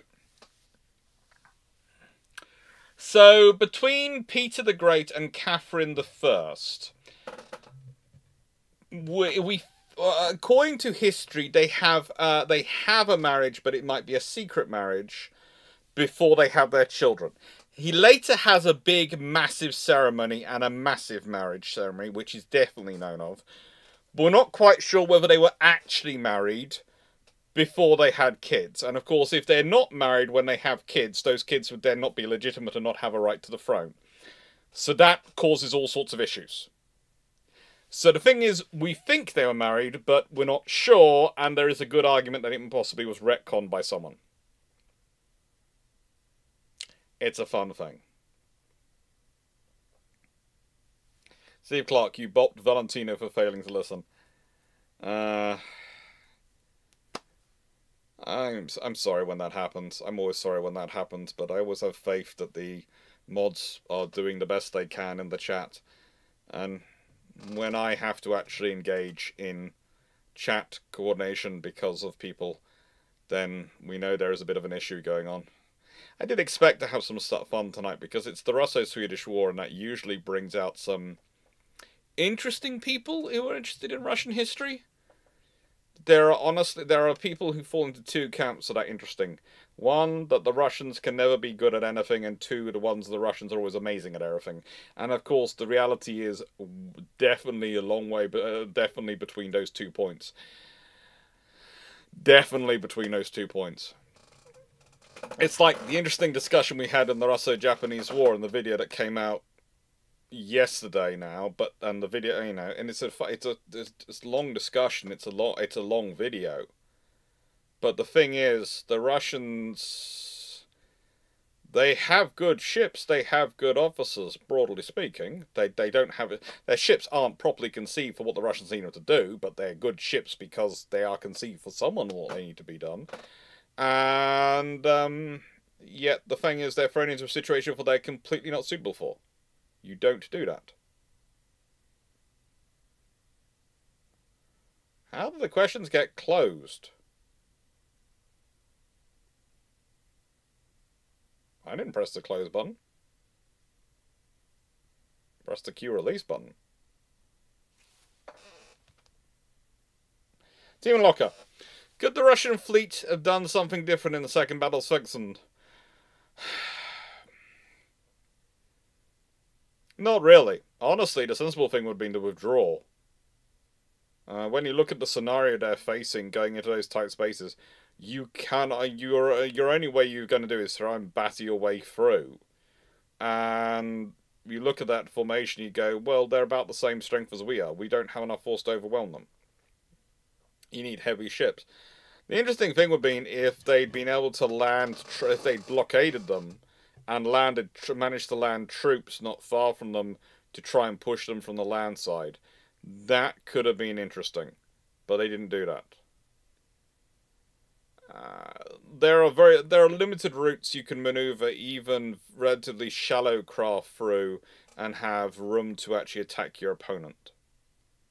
So they can't. There aren't many options for them to do, really.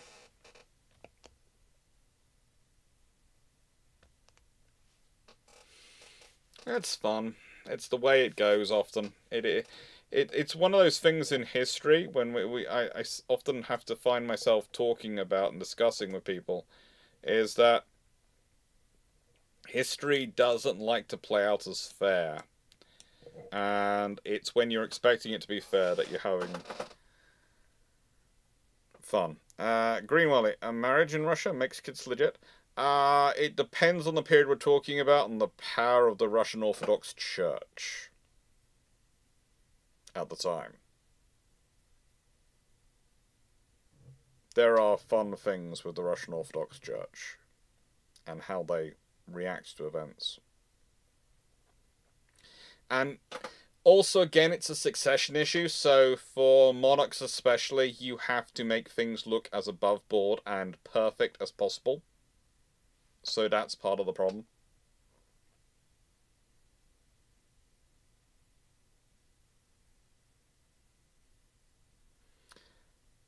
Daisy go on Ditchburn.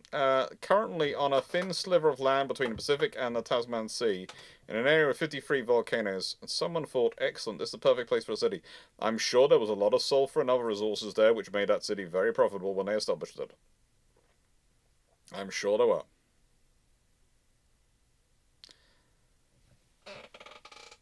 Hey, Steve. Ryan, if Charles XII was not injured, could he have defeated the Russians at Moscow? I doubt it. I think he'd have still had to withdraw because they were just literally chucking troops at him. And he could have possibly pulled something out, but yeah. Good luck, Matthew Keeling. Enjoy your classes. And yeah, I think he could have done. I think the more interesting thing, realistically, is if he marches to Moscow, bombards the city, or something like that, and then withdraws. Because I don't think you can besiege Moscow. You're going to get too many armies coming at you. The Russians are just pulling troops out of everywhere, and they have far more population to lose than Sweden does. And that's ultimately the problem. Sweden's issue is its population shortage. It never has enough people. That is their resource issue. They never have enough people. As long as they can fight using artillery, and that's one of the reasons why when you go to their army museum, it is literally a sea of artillery and cannon. It is glorious. Go to Stockholm. See many, many cannon. There are pictures of it on Wikipedia. They don't do it justice. They really don't. You go there. There are a sea of cannon. It's glorious. It was one of the most fun days, and I have to admit the Scandi trip was full of fun days. But one of the most fun times I had was literally me and Gareth got there early. Okay, we got there ahead of everyone else. Managed to get in earlier. Managed to wander around. They were lovely about it. They supported us, very helpful, very kind. And we literally had a whale of a time wandering around that museum. Just the pair of us. The rest were following on behind.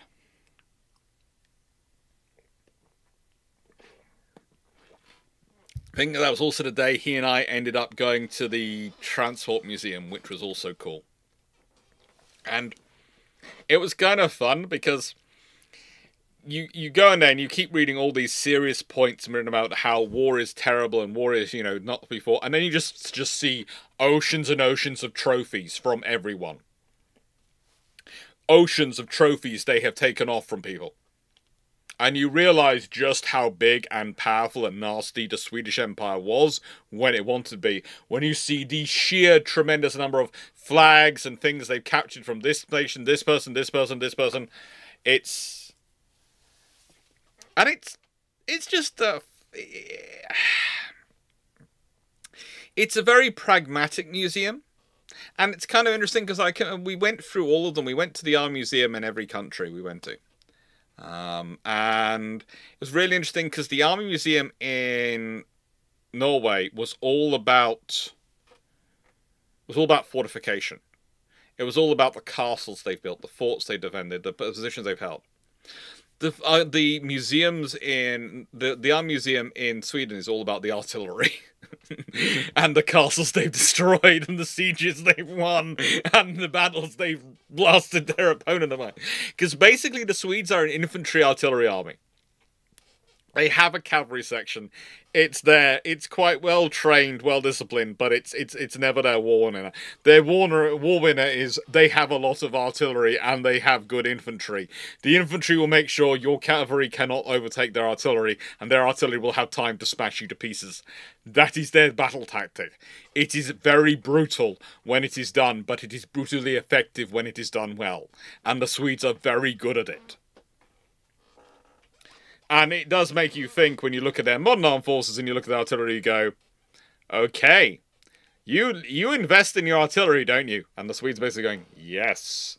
And then you look at Bofors and their history, and you go, the Swedes do like good quality guns.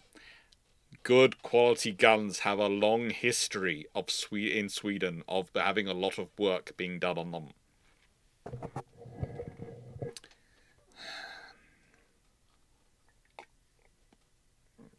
And you go to Finland, and their army museum is all about being ambush predators. It literally is almost everything is. And we ambushed this force with this. And we ambushed this with this. And we did this. And they almost use ambush as an offensive tactic. The lesson you learn going around the army museum in Finland is do not attack into Finland. You will think everything's going well. You will think you're winning. And then you will find you've run headfirst into an ambush, which is 20 miles long, and everything behind you is being wiped out, and you are the final dessert.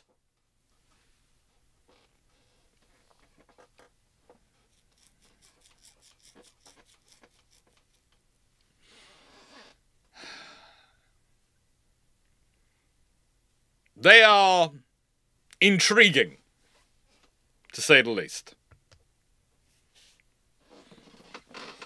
But no, it is a fun area to go for if you ever have the chance.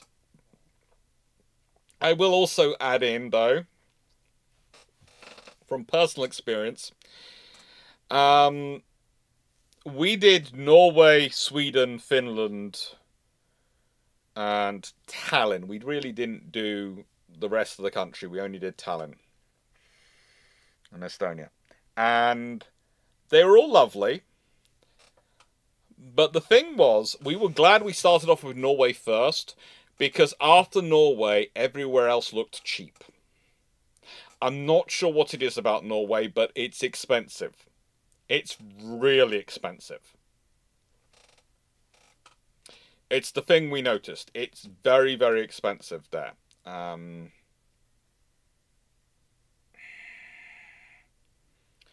It was lovely, but expensive. Sweden was...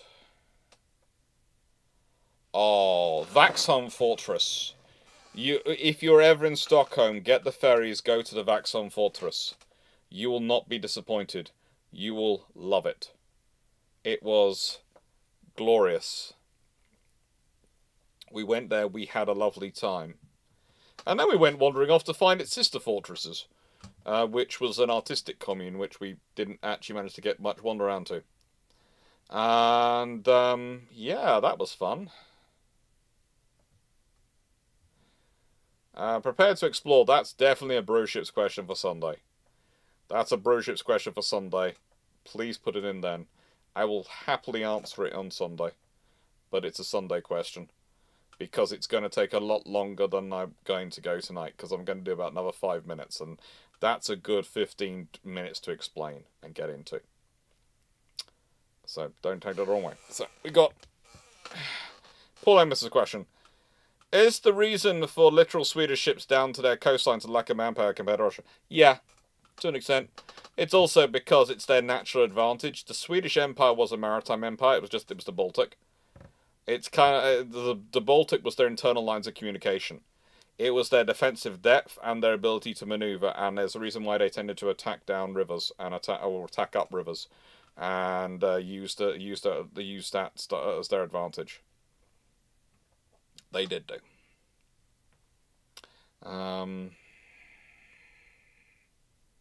That's right. All of this makes me want to install Empire Total War again. I know. I love Sweden in it. The more I study about the history of the area, the more I love playing Sweden in Empire Total War, because they really do give you... Sweden really does have a chance at world domination. It really does.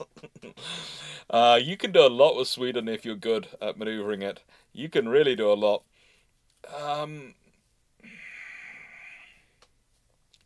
Marga, I've always explained excessive oil money for Norway's prices. Yeah, potentially it's the oil money, potentially it's just, honestly, everything just seems to be... I would say it's infrastructure issues. I would say Norway so much is dependent on moving goods around for various things that lots of goods are expensive anyway. on using the sea for even quite short trips, and everything stacks up. And it does add to the cost of things. Yes, they are building more infrastructure, more road infrastructure, but yeah, if you're having to, the more steps you have to add into any infrastructure, any journey, any trip, the more expensive that trip is going to be. The more you do that with supplies, the more that has an impact on goods. It really does. But Norway, they were lovely people, and we really did enjoy Narvik. And I'm still friends on Facebook with the lovely lady policeman I met in Narvik. They were absolutely amazing. They occasionally watch some of my videos. They might watch this one, so if they do, hello. They were really nice people to meet. They were wondering why there was this random British gent wandering around in the middle of the night, as far as everyone else was concerned. And yeah, I explained I was following the railway line and naval historian out there to see what all the tracks were. And I did actually. It was an interesting thing to do, because I got to do a lot of what I would call railway archaeology in Norway and Sweden. And I got to do a lot of following railway tracks, where you basically go and wander along the tracks as far as you can. Without, not along the tracks, but alongside the tracks, and follow them along to see where they go and what they're going. And it was interesting. So I found a lot of interesting older carriages, especially in Narvik, which have just been left there and are sort of sitting there rotting. And I thought, well, I noted them down and actually sent them through to a friend of mine who does restoration and does work on these things, and he's trying to get out there to go and interesting. Because he's interested in that stuff, and he's going to see if he can try and acquire them, or try and find a museum there which wants to take ownership of them, and then he'll offer to refurb them for them and get them up to it. Because there are some museums there which would do them. They could be quite good. Because yeah, old carriages, they are pieces of history too. There's a lovely old train in the museum looked after, and realistically, there are carriages down the bottom, not far from the museum, on a random siding, which could have been towed by. It could have been part of the trains pulled by that engine, and yeah, they're just sitting there rotting, and frankly, they could be better looked after. But it's trying to get funding for all those things.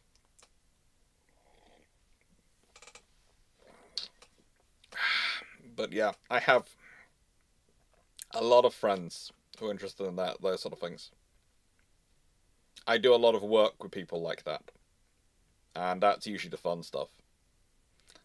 There's a rowing museum not far from where I live there's a lot of little trains, and I'm interested in looking into them. But there's also a big steam railway, not far from where I am in Cornwall, which has full-size mainline trains. And I've got a friend who works there who's basically going, now I live down here, when I finally get free from the house, will I go help out? And I said, okay, so, well, money and time willing, yes, of course I'll come help, because I've got some interesting qualifications and some interesting run experience when it comes to steam trains and steam boilers, so yeah, I could be helpful. Anyway, this live has now been 4 hours long. I am going to say thank you very much, everyone, for being here. I hope you enjoyed. Thank you for all the likes, shares, and super chats, and super thanks, and all those things. You will notice that there have been videos are starting to be stacked up. That I am starting to get ahead with the videos on the Saturdays, and to try and get the videos recorded far in advance, and make them all premieres. And so they're all going to be scheduled long time in advance, and they come on as premieres, because I like the videos being premieres at the beginning, because it allows people to chat along with them and ask questions, and me to chat back with them. So I'm trying to get those all recorded. I now have recording days allocated and writing days allocated. When if I have free time, I do writing, or if I have free time, I do recording. And yeah, it should be fun. There should be some more videos coming soon. This will probably be, it will either be a very massive long recorded video, or I'll shrink it down a bit. And the reason I'll shrink it down a bit is so I can make it better in terms of split it up into other videos. Thank you very much, everyone, for watching. Hope you enjoyed. What have we got coming next? Next week is Philip Vian on the Tuesday, And it's hopefully going to be Emperor Pertinax on the Wednesday. And then the Thursday, if I'm not mistaken, the Thursday, and he says expanding this, is submarines of minor navies, Polish, Greek, Dutch, and Norwegian submarines of World War II. So yeah, I think that's the Thursday video. I'm not 100% sure. That might be, might not be. Thank you very much, everyone. Take care, and as said, I will be on Discord in a bit after I've gone and checked on them.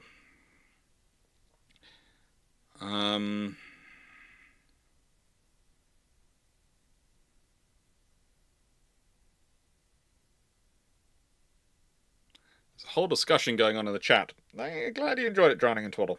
And Jonathan Moon and everyone. And Thomas Gurkwa, how is the middle of the ocean different? Usually the middle of the ocean is different because there's no land around to break up the waves. So basically, waves tend to get bigger the further they can go without being disrupted. The more they can continue. That usually allows them to build up more energy. So yeah, middle of ocean tends to be rougher than the edges. But the edges have more rocks, which will cause more damage. So you can ride around the swells in the middle of the ocean if you're skilled and your ship's okay. The edges, if you make a mistake, you haven't got any space to play with. Both are quite fun places to be. I highly recommend sea travel. I'm one of the few people who would probably really prefer to travel to America on an ocean liner than an airplane. As much as I enjoy flying, I just like the joy of going on the ocean liner, but I don't think I'll ever have the bank balance for that, especially not as a work trip. Take care, everyone. Thank you for watching, and hope you enjoyed. Bye.